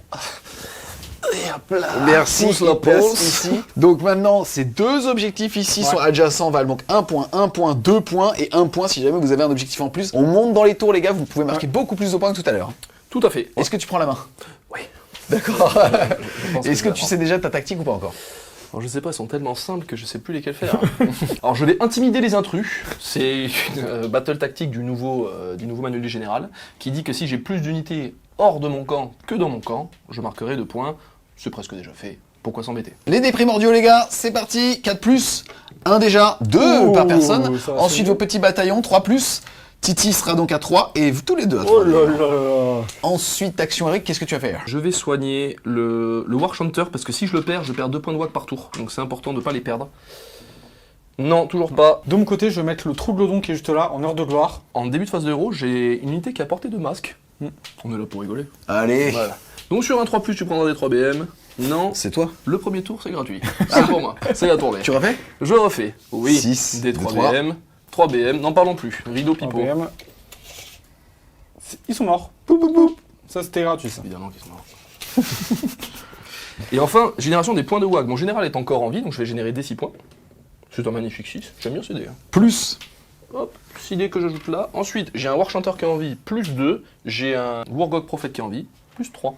Ça veut donc dire que tu es à 27, mais tout à l'heure, en fait, on s'est trompé, c'est-à-dire qu'en fait, on t'a donné les 2 points suite à ta charge, sauf que c'était pas pendant la phase de charge. Donc on te les Exactement. retire, tu passes à 25. Tout à fait. Voilà, maintenant je suis à plus de 24 points de WAG, donc j'ai tous les buffs possibles de l'armée. J'ai le buff supplémentaire plus un bless sur toute mon armée. Je vais lancer un sort avec le Wargog. Je vais essayer de lancer le nouveau sort qui est Orfrost, qui modifie la touche, la bless ou la Ouais, raid. de D3.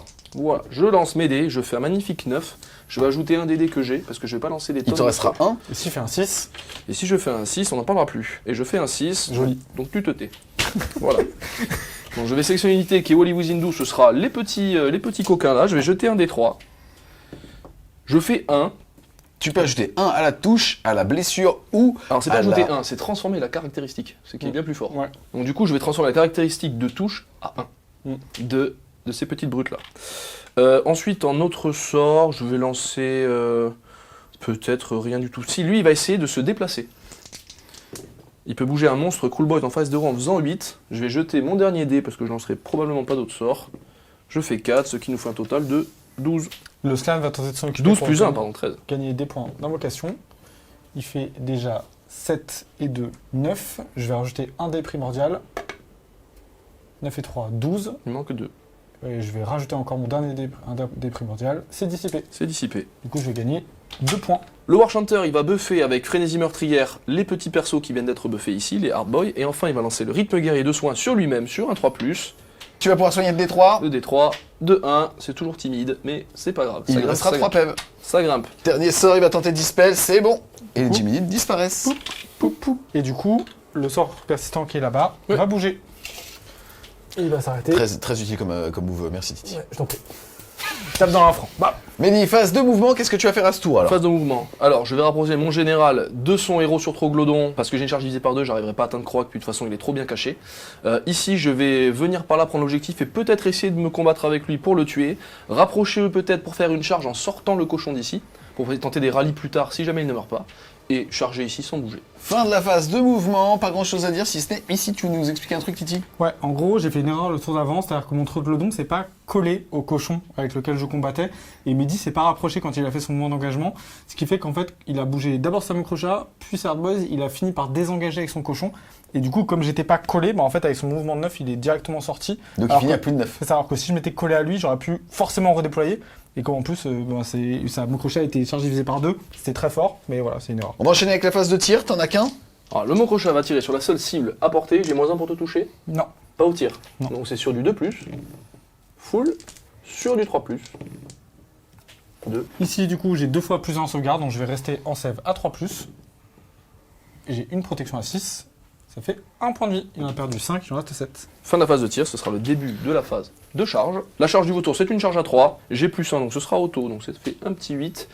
Je vais venir me recoller par là, parce que je ne sais pas si je peux sortir d'études de croix, mais je ne pense pas. Non, c'est pas Ouais, possible. je ne pourrai pas, c'est pas grave. Je vais... alors, je vais plutôt me mettre comme ça, du coup, puisque je ne peux pas sortir, pour Ouais. l'empêcher de sortir de range de lui en partant peut-être trop loin. Ça marche. Tac. Ensuite, en face de ce côté, je vais faire la charge ici qui est auto normalement, puisque j'ai +2 pour charger, ça fait un 5, ça suffira largement. Et on passe de ce côté-là où ton mouvement de charge est divisé par 2, il te faut donc un 6. Tout à fait. Je n'ai pas utilisé de CP au cas où. J'ai +1 grâce à mes points de WAG. Je fais 8 et 1, 9, donc c'est une charge à 5. J'étais à portée, me semble-t-il. Ouais, c'est bon. Hop. Donc, sur 2+, mon trait de commandement, je ferai des 3BM. Oui, des 3BM. 3BM. J'ai 3 protections sur le Troglodyte à 6. Je veux toujours le 3 PV. Donc ça fait 8 PV, il en reste 6. Il en Voilà. a 14. Et enfin, la charge d'Hard Boy qui est un peu plus loin. Qui fait 6, ils ont +2, ça fait une charge à 8. Ouais, c'est bon. Elle rentre. Et il y aura la charge du War Chanter aussi ici, à ne pas sous-estimer. Je fais 9, +1, 10, ça rentre. Est-ce que j'y vais, est-ce que j'y vais pas? J'ai envie de dire oui. On va aller se mettre juste là. Mais on va se mettre à 0,5 pour augmenter la distance de Cépiline. Ici, du coup, je vais faire un déchaîner les enfers. Pourquoi? Parce que déjà, j'ai pas trop de problème de points de commandement au Séraphon. Je peux faire des petites actions qui peuvent être un petit peu gamble, mais qui peuvent bien m'aider. Et du coup, ça pourrait rendre le combat serré. Si je m'en débarrasse, je pourrais bien utiliser mes terradons et potentiellement aller voler un objectif au tour d'après. Donc on est parti. J'ai du coup 6 tirs qui passent de 4 à 5+ pour toucher. Ah, malheureusement, il n'y en a pas. Rapide Titi. Ouais, toujours. Je vais essayer de te rendre pour qu'il ne puisse pas te donner d'ordre. C'est raté. Et toi Titi? Et ça marche. Du coup, de mon côté, lui, il peut pas se donner d'ordre déjà avec les Jimmy, donc ça n'a pas trop d'intérêt. Ce que je vais faire ici, c'est que je pense que je vais piétiner les petits gars qui sont juste là. Oui, ils vont prendre 2 blessures mortelles. J'ai protection à 6. Il y en a une, c'est très bien. Ça c'est le tam-tam ça. Voilà. Donc là, il fait un duel titanesque. Moi, ce que je vais faire ici, c'est que je vais rugir sur le vautour. Oui. Alors j'active les Hard Boy avec le chef, ils ont 3 attaques chacun, +1, ça nous fait un total de 13 attaques. Comme ils ont le hors-France, ils touchent en 1+, donc sur du 2. Full. Comme j'ai mes bonus de points de WAG, j'ai +1 pour blesser, donc je blesse sur du 2. C'est stable hein? C'est assez stable, et c'est tout ça sans rend. J'ai 2 fois un bonus, du coup, à la sauvegarde, donc je vais rester en 3+. Je vais en rater 1, 2, 3, 4. J'ai 4 protections. C'est dégâts 1. Il me restera 2 points de vie. On va faire le stégadon. Hop, il va venir sauter les 2 unités. On va pas se prendre la tête. Je vais pas risquer tout craquage. Je vais vraiment essayer de tuer ce cochon qui est juste là. Je vais mettre du coup... Tout dans les cochons. Ouais, je mets tout dans les cochons. Ça fait 2 grosses attaques. Il y en a une qui touche, qui blesse à 3. Rien. 2 attaques de gueule. Rien du tout. Ouf. Et 5 attaques De pied. derrière. Allez, à 3. Allez, il en faut une. Et bah ça fera 0. On a bien fait de mettre tout le profil. Voilà. C'était pas mal. Voilà, le Stegado en action. Grosse pièce de combat, c'est pas grave. J'active la Mokrocha, elle a 7 attaques de base, mais plus une parce qu'elle a déjà une unité dans la partie. Ça touche à 2, ça blesse à 2. T'as moins 1 à la place. Ah, ouais, J'ai touche. moins 1 à la touche, donc en effet. Donc sur du 3. Tu blesses ça. À 2, ça t'en fait tout ça. Ici, Reine moins 2, mais je me suis redonné plus 1. Je vais rester en 4. Hop, et malheureusement, il va mourir. Ça explose cette petite bête? Non, malheureusement. Ok, ici les Terradons, ils ont une attaque chacun, c'est très mauvais au combat. A4, A4. Ouh, il y a une blessure sans raid. Non, Un PV. petit point de vie. Il en reste 2. J'active les hardboys ici, ils sont en +1/+1, donc ils sont en 3+2+. Tac, ça échoue ici, je crois que celui-là était bon. Je touche avec mon petit doigt. Ça blesse à 2. Ça te fait 3, 6, 9. Sans rend. Ouais, on a une sauvegarde à 6, c'est pas incroyable. Ça va nous faire 3, 6, 8 morts. 8 morts. Il suffira pour reprendre l'objectif. 4 et 4, 8. Enfin, pour le garder tout de même. Les Skinks qui vont riposter. A4, A4, rien du tout. Donc les attaques du Gobsprak, j'ai pas de moins 1 pour te toucher. Non. Donc je suis toujours en 2+2+, avec tous mes points. Donc 2+, 2+, Rennes -1, dégâts D3 s'il te plaît. Ça marche. Donc je vais rester en sauvegarde A4. Aïe, aïe. Donc c'est D3 dégâts. Ouais. 2 dégâts. Il en a pris du coup 7. Voilà, on reste mou du gland pour l'instant. 5 attaques, 2 becs et de griffes en 3+2+, avec tous les buffs. Non, t'as fait un 6. Tac, Rennes -1 s'il te plaît. 2 Rennes -1. 2 Rennes moins 1. Ouais. 0. Le 6 est empoisonné, ça veut dire que les dégâts 2, elles se sont transformés en blessures mortelles quand il a touché. C'est vrai que tu prends 2 blessures mortelles. J'ai pris 9 points de vie. Ensuite, il reste une attaque, 2 dards en 2+. 2+. Rennes -1, dégâts D6. Tanké. Ok. Et enfin, 2 attaques de petites bouses qui sont derrière Ça lui. s'arrête jamais ce truc. En 3. En 3. Sans Rennes, dégâts 1. Ça va 3. Rien du tout. Très bien. Il fait rien, mais ça va. Voilà. Il tank. Le cochon, qui est le chef, qui n'a pas besoin de pin ou quoi que ce soit. On va le mettre comme ça. Il touche à 2. Il blesse à 2. 3 Rennes -2. 3 Rennes moins 2. J'ai une save à 5. Ça fait 3 points de vie. 3 dégâts. Et le cochon, en 2. En 2. Sans Rennes, dégâts 1. 4 sauvegardes à 3. Allez, il me reste 2 points de vie. Ouh, c'est Il me bien reste ça. 1 PV. Il te reste un misérable point de vie, ce qui va suffire, malheureusement, À te voler un point. à garder l'objectif. Au Warchanter de taper 6 attaques en 3+3+, mais du coup 2+2+, avec tous les buffs. Et bien, heureusement qu'ils sont là. C'est stable, le Big Wag maintenant. Ça a toujours été. Peut-être la Rend. 6 sans rend. 6 sauvegardes à 5. Il y en a 5 qui passent, c'est 5 des 3, c'est ça? Dégâts des 3. Ah, je On crois, fait comme ça alors. je crois qu'il est pas content. 3, 6, 9, 12, 14, 15 PV le mec, normal. Je crois qu'il m'a lavé. T'es moral ici? Je dépense un CP. Ok. Pour l'instant. Tout ça sonne la fin de ton tour 3. Au niveau de ta tactique, tu as plus d'unités en dehors de ton camp que dans ton camp. GG la WAG. Tu vas donc marquer 2 points de victoire. Ensuite, tu contrôles l'objectif qui vaut 2, tu passes à 4. Tu contrôles au moins un objectif, tu passes à 5.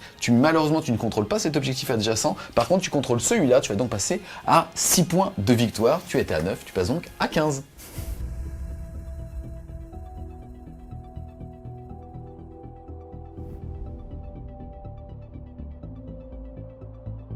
Début du tour de Titi, tu vas d'abord jeter tes dés Ouais. primordiaux avant de voir. Alors ça c'est mes CP, je vais en gagner 3, donc je vais passer à 4 points de commandement. Ensuite les gars, dés primordiaux pour tous les deux. Allez, je vais gagner... Un de plus pour les deux, 2 de plus pour tous les deux, Ça va. bataillon. Ouais. Et non pour Titi, oui pour Titi. Et non pour moi. Tu es à 4 dés primordiaux et toi tu es à 2. Ensuite Titi, qu'est-ce que tu vas faire? Alors, déjà, je vais gagner du coup, il me reste 3 sources pour gagner automatiquement des points d'invocation. Je passe de 12 à 15 et on va faire swinguer la toile géomantique. Ça va faire du damage. Ça va faire le dommage. On passe ensuite aux actions héroïques. Qu'est-ce que tu vas faire toi, Mehdi? La première action héroïque va être d'essayer de soigner Pépérito qui est là. Oui. 9, ça ne va pas. Donc il ne sera pas soigné. Et enfin, je vais essayer de rallier les cochons. Sur chaque site, je ramènerai un. Il y en a un. On fait comme ça alors. Il y en a un, ça fera un petit cochon En supplémentaire. plus il l'a soigné, t'as vu? C'est beau, hein? Je vais ramener C'est bien un joué. plus ici. Ensuite, l'action aveugle, tu viens de la faire hors cam. Ouais, du coup, je me suis téléporté pour juste me replacer un tout petit peu et me permettre du coup d'être à portée de tous ces petits zigotos là et surtout de celui-là, ce qui me permet du coup de déclencher ma tactique qui fait que je dois choisir une unité et je dois la détruire avec des sorts ou des sorts persistants à ce tour-là. Je vais choisir le cochon à qui il reste 2 points de vie ici. J'ai toute ma magie pour le tuer. Bon, c'est maintenant ou jamais. Si je rate, tant pis pour moi. On est parti. On va commencer par le sort du slam qui donne un +1 cast sur toute la table. Lui, il est hors portée de dispel de tout le monde. Donc si ça passe, on est content. Donc ça va passer. Ça va tout de suite me donner 2 points d'invocation. Tu passes à 17. L'autre sort du slan va faire que c'est drain de magie, ça permet que à ce tour-là, Mehdi aura -1 pour dispel mes sorts. 9 et 2, 11, ça passe, je vais gagner encore 2 points d'invocation. 19. 19. Et ensuite, le dernier sort du slan, je vais faire tout simplement un projectile magique. Oui, qui va passer, hop, 21. On a 21. Ensuite, on va passer à notre ami Croak. Son premier sort, ça sera l'appel de la comète. Il va faire 5 et 4, 9. On va le laisser comme ça. Très bien. Je vais dispel avec Gobsprak du coup. Ouais. Pour faire les mêmes choses que tout à l'heure. Donc j'ai jeté à 2D. Je fais 5. Il te faut 10. Je vais utiliser un dé. Et ce sera bon. C'était à 10. Ouais, vas-y. Du coup, je prends Je décibel. prends décibel sur Croak. C'est un 2. 2, j'ai une protection à 6. Ça fera 2 points de vie sur Croak. Ensuite, ici, il va lancer une première délivrance d'Itza. Ça fera 7 et 4, 11. Et je vais rajouter un dé primordial. Donc ça fera 7, 11 et 4, 15. Je vais laisser passer le sort. Il y a 3 unités qui vont prendre des 3 BM. On va commencer par celle que je dois tuer pour ma tactique. Le cochon juste ici. Il mourra. Ensuite, on va faire les cochons qui ont tenté de revenir ici. Une BM. Il y en a un qui va rester 1 point de vie. C'est ça. Et ensuite, la mocrocha, juste ici, qui va prendre 2 PV. Elle en avait perdu 6, elle va donc en avoir perdu 18. C'est ça. Ensuite, on continue. Notre ami Croak, il va relancer les Géminides. Parce qu'on a vu que c'était très fort contre l'armée de Mehdi. Ça fait 11. 11, je vais rajouter un dé primordial. Donc ça fait 15. Je vais laisser passer. Et mon dernier sort, ça sera encore une délivrance d'Itza. Voilà, 4 et 4, 8. Je vais rajouter du coup un dé primordial, il m'en reste 2. Ça passe et je vais rajouter mon dernier, je risque pas grand chose. Donc ça fera 6, 9, 9 et 4, 13. 13. Je vais tenter de dispel avec Gobsprak de nouveau. Je fais 10. Du coup, je vais utiliser mon dé primordial. Et sur un 4+. Oui, tu prendras des petites gifles. On espère le French Wargame Studio. Et on l'a pas, mais c'est tout de même 5 dégâts. 3. Je prends 2, donc j'ai pris 4 PV. Oui. Fin de la phase, on va bouger les sorts persistants. Je vais du coup bouger celui-là qui va ici. Celui-là va se voler là. On va faire 2+ sur les Hard Boys. Ils vont prendre une blessure mortelle. Ouah, 6. J'en tue un. Et 2+ dans un crochat. Oui, elle va prendre un PV. On est parti, on va utiliser le pouvoir le plus puissant de la toile géomantique. Je vais dépenser 15 points à ma phase d'héros. Donc j'en avais 21, il va m'en rester simplement 6. Donc je pourrais pas invoquer. Parce que j'ai plus Il va assez de donc lui points. en manquer 3. Or, il s'est fait dissiper 2 sorts. Normalement, si tout passait, il pouvait et faire ça, C'est et ça. aussi invoquer justement avec 9 points, soit 10 Kink ou 3 Reapers. C'est ça. Par contre, maintenant, on va prendre tous les points de liaison géomantique sur la table et toutes les unités qui sont dessus. Je vais jeter un dé. Sur un 1, il se passe rien. Et de 2 à 6, ils vont prendre le nombre de blessures mortelles qu'il y a sur le résultat du dé. Voilà. Ça va te détendre. Alors, on va commencer par le mot crochat. Donc, les liens géomantiques, c'est le terrain, l'astrolite, Croak et le slam qui sont juste là-bas. Le hameau crochat va prendre une blessure mortelle. Ça me va bien. Ici, les Hard Boys vont en prendre 4, s'il te plaît. Je n'ai plus de T'as- bouclier. Poup. Les cochons juste ici. Allez, 2 BM. Poup. Gobsprak qui est à côté de Croak. Il va prendre 6 BM, Il Ça, a c'est une pas sympa, protection ça. à 6. Il en prendra 5. 5 PV. Là-bas, le slam. C'est important. 4 BM dans le War Chanteur. Fin de la phase de mouvement. Ici, du coup, j'ai une charge opportuniste pour tenter d'aller tuer le cochon et au moins l'engager pour qu'il arrête de, entre guillemets, tenter de se rallier. C'est parti, la charge de l'Asteroid Bearer. 9, c'est pas mal. Hop, il va arriver juste ici. C'est parti, l'Asteroid Bearer, il va se donner un +1 à la touche. Il va taper tout dans le cochon. Touche à 2. Blesse à 3. Il y a 3 blessures à -1 pour 2 dégâts. Donc 3 blessures à 5. Un save à 5. Oh, J'en ai ici oh, 2. oh. Je ne prends que 2. Et c'est à moi. Je ne fais pas de piline. Donc 3 attaques en 2-2. Une seule de reine moins 2. 2 protections. Je prends 2 PV. Et les cochons en 2 et en 2. Ça fait 3 sans reine. Ça va 4. 2 protections. 1 PV. Il a pris 3 points de vie. Fin de ton tour. 3. Au niveau déjà des objectifs, tu contrôles un objectif ici, c'est-à-dire au moins un objectif, c'est 1 point. Un objectif adjacent, bah justement, de la vague. Ah, évidemment. Voilà, ça fait donc au moins 2 points. Derrière, tu as réussi ta tactique, puisque tu as pété une unité en magie. Ouais. Tu vas donc marquer 2 points supplémentaires. Tu passes de 8 à 12. Ouais. Vous avez passé la phase de déroute, mais ici, il va être immune. Et là, par contre, malheureusement, il vient de faire 5. J'ai de Donc, 5 il va après 3 sauter. pertes. Et donc, poup.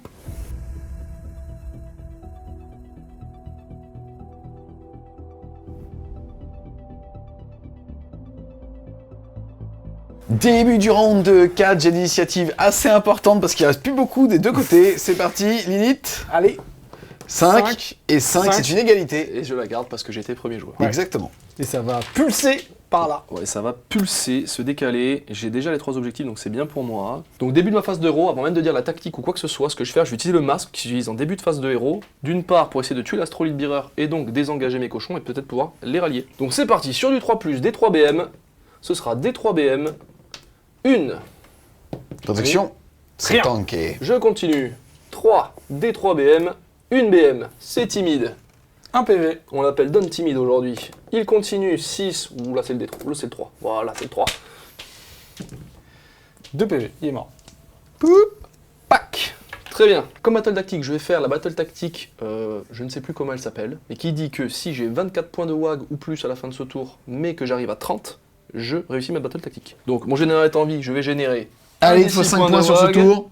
5 points juste sur le jet. Bon bah 2 points de victoire. Voilà, tout à fait. Bon, ça- C'est comme ça qu'on marque en big wag. On jette de délai, ça suffit. J'ai également 2 points de plus parce que un sorcier bone splitter est en vie. 32? Non, un seul parce que c'est le War Hunter qui donne 2 et je n'en ai plus. Yes, ça fait 31 points. Donc je passe à 31 points. Est-ce que tu veux lancer un sort? Je ne vais pas lancer de sort, mais je vais dissiper les sorts persistants qui sont à ma portée. Yes, c'est parti, là-bas. Je il vais faut d'abord un- dissiper les Giminides qui sont là-bas. Il me faut un 8, je crois, et ça suffit.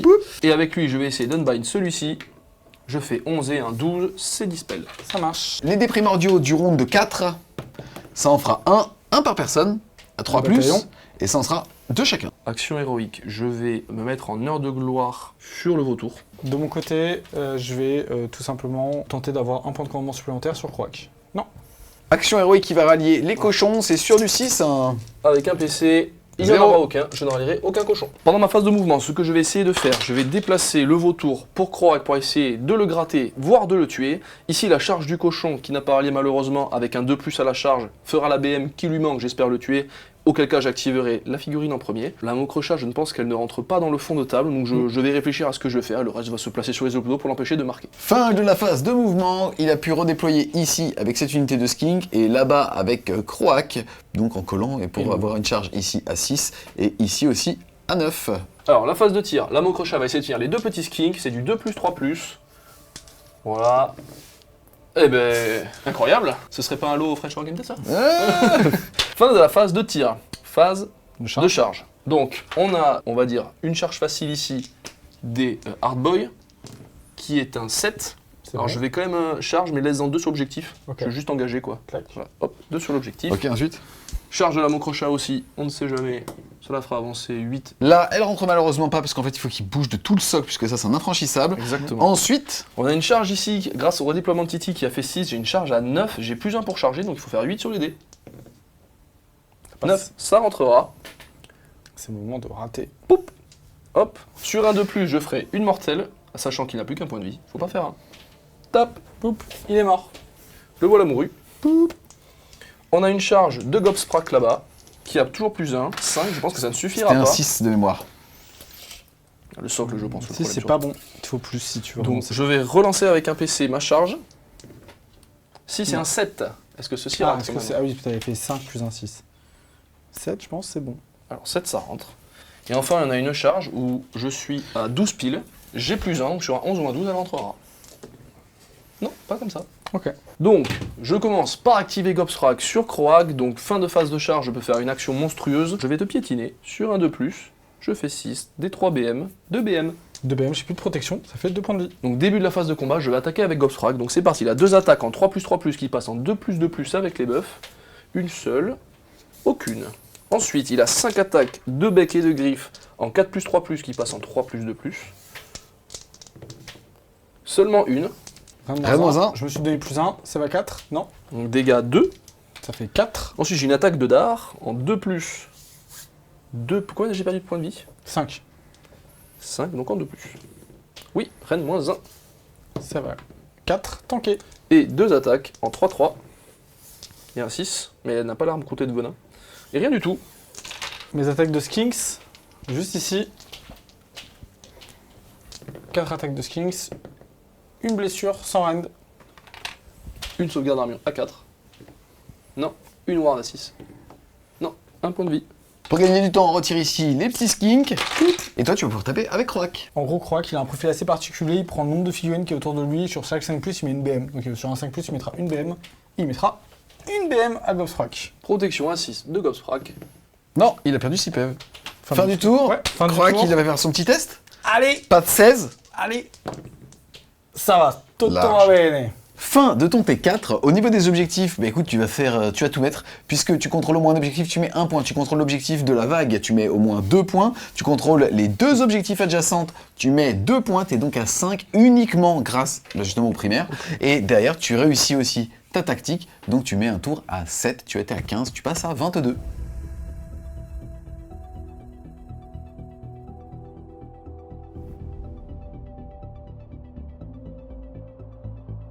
On est parti pour ma tactique. Je vais prendre une tactique Séraphon. Cette tactique, elle consiste en gros, je dois reprendre un objectif à midi et l'unité avec laquelle je le reprends doit être entièrement constituée de Skinks. Ou en tout cas d'unités avec le mot-clé Skinks. Des primordiaux, les gars. Allez, Allez, c'est parti. 0, 0, Le bataillon. 3 plus, 1 pour Titi et 1 pour Mehdi. On est parti pour les sorts. L'Oslan d'abord. Il va lancer +1 au casse pour tout le monde. Ça fera du coup 7 et 1, 8. C'est un 8, je vais essayer de dispel avec le Bourgogne qui est ici. Je fais 8, je vais ajouter mon déprima, je ferai forcément au moins 1. C'est Ok. dispel. Ça marche. Ensuite, je vais lui lancer un -1 à la dispel sur toute la table. Ça fera 5 et 1, 6, ça passe. Je vais du coup gagner 2 points d'invoque, je vais passer à 10. Alors j'ai 2 dispel, Pardon. que je vais tenter tout de suite de faire. Vas-y. 9, ça ne passera pas, non. Passe pas. On est toujours à 8. Et du coup, dernier sort, on va lancer un bouclier mystique. 3 et 4. C'est raté. Je vais utiliser un de mes déprimales. Allez, pas de fiasco, s'il vous plaît. Oh, Ah, la tristesse absolue. Je vais prendre des 6 blessures mortelles. Bah 2. Ça m'apprendra. Et du coup, Oslan, il a fait 0 points invoque. On est content. On a perdu un duel contre un pauvre prophète. Comment ça, un pauvre prophète? Ici, l'appel de la comète pour Croak. 12 et 2, 14. Du coup, ça fait des 6 unités sur la map. Ça fera 6 unités. Bah, je crois qu'il doit en rester pas loin de 6. Il en reste 6. Ghost Croak, déjà, il prendra 2 BM, 2. Ouais. Protection à 6. Non. 2 PV. il est à 8 PV perdus. Le cochon, Ah, il lui reste 2 PV.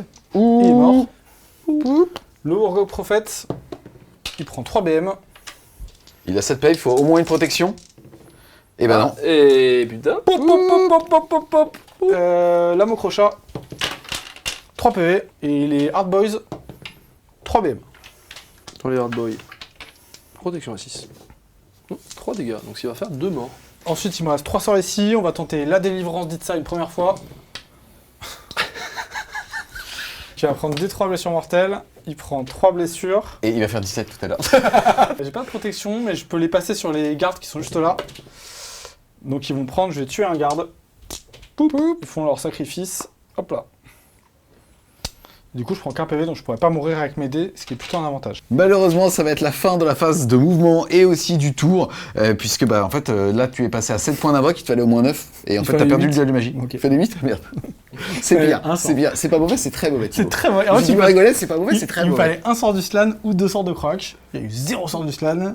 Et voilà. Et voilà, on fait comme ça alors. Écoute, au moins la vidéo va aller plus vite. En gros, bah fin de ton tour, puisque là tu t'es quand même juste désengagé en phase de mouvement. Ouais. Et bah écoute, tu rates ta tactique, ça fait chier. Par contre, tu contrôles toujours au moins un objectif, c'est-à-dire celui-là, tu vas donc marquer 1 point.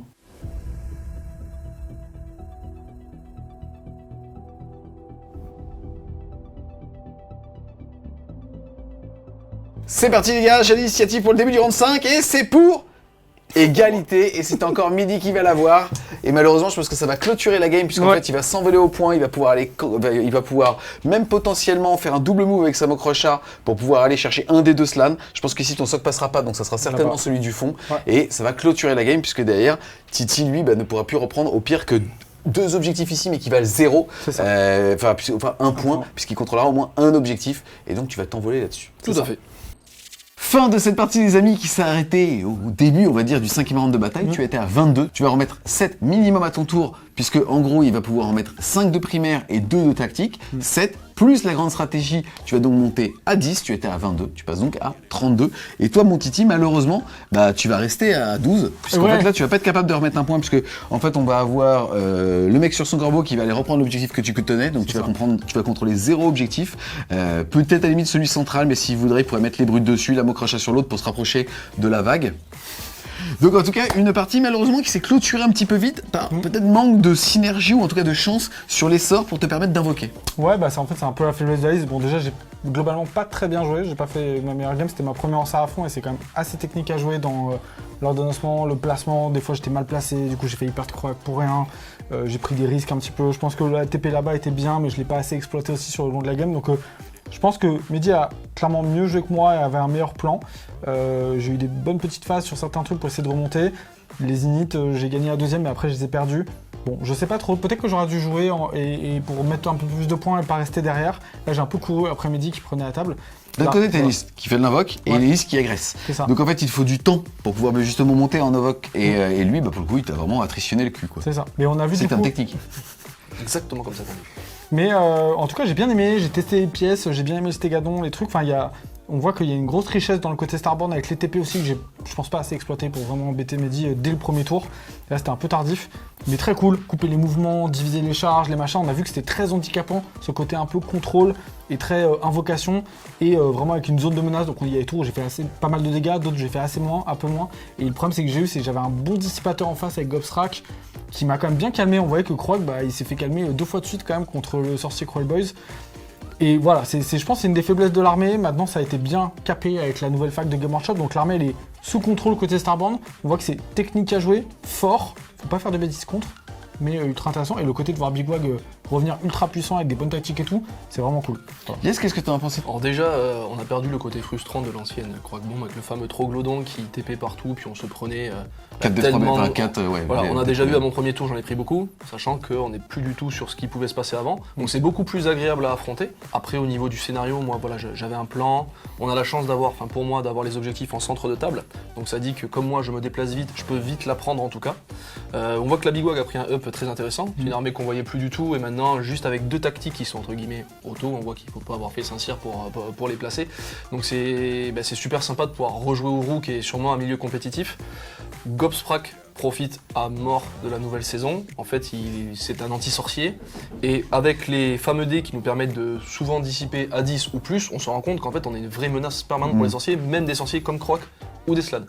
Donc vraiment super cool, en plus d'apporter une stratégie, une battle tactique auto à 2 points. Super unité, n'hésitez pas à la sortir en Big Wag à mon avis. Pour le reste, ça s'est bien passé pour moi, j'ai quand même eu toutes les initiatives, faut le souligner.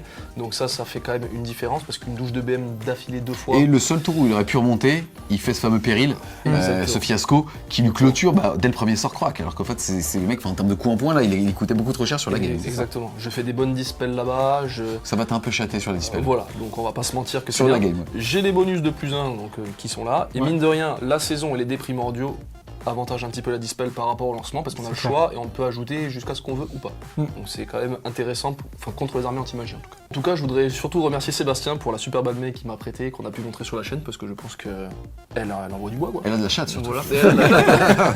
Sébastien, t'as de la chatte. Écoutez, on espère clairement que vous avez aimé ce petit rapport de bataille de Warhammer Age of Sigmar. Un grand merci à tous les deux justement d'être venus et toi d'avoir fait les premiers pas justement avec tes petits séraphons. Si jamais les amis vous avez aimé la vidéo, n'hésitez pas à mettre un gros pouce bleu dessus, à la commenter, à la partager. Si vous voulez supporter les amis French Wargame Studio, n'hésitez pas à aller faire un tour sur son Tipeee. Le lien sera en description et vous avez plein de contenus exclusifs et surtout en avance avec des rapports de bataille, des index reviews et des choses un peu chaudes aussi. T'es pas encore au courant, t'as signé. Et en tout cas, on va vous dire à plus les Wargamers.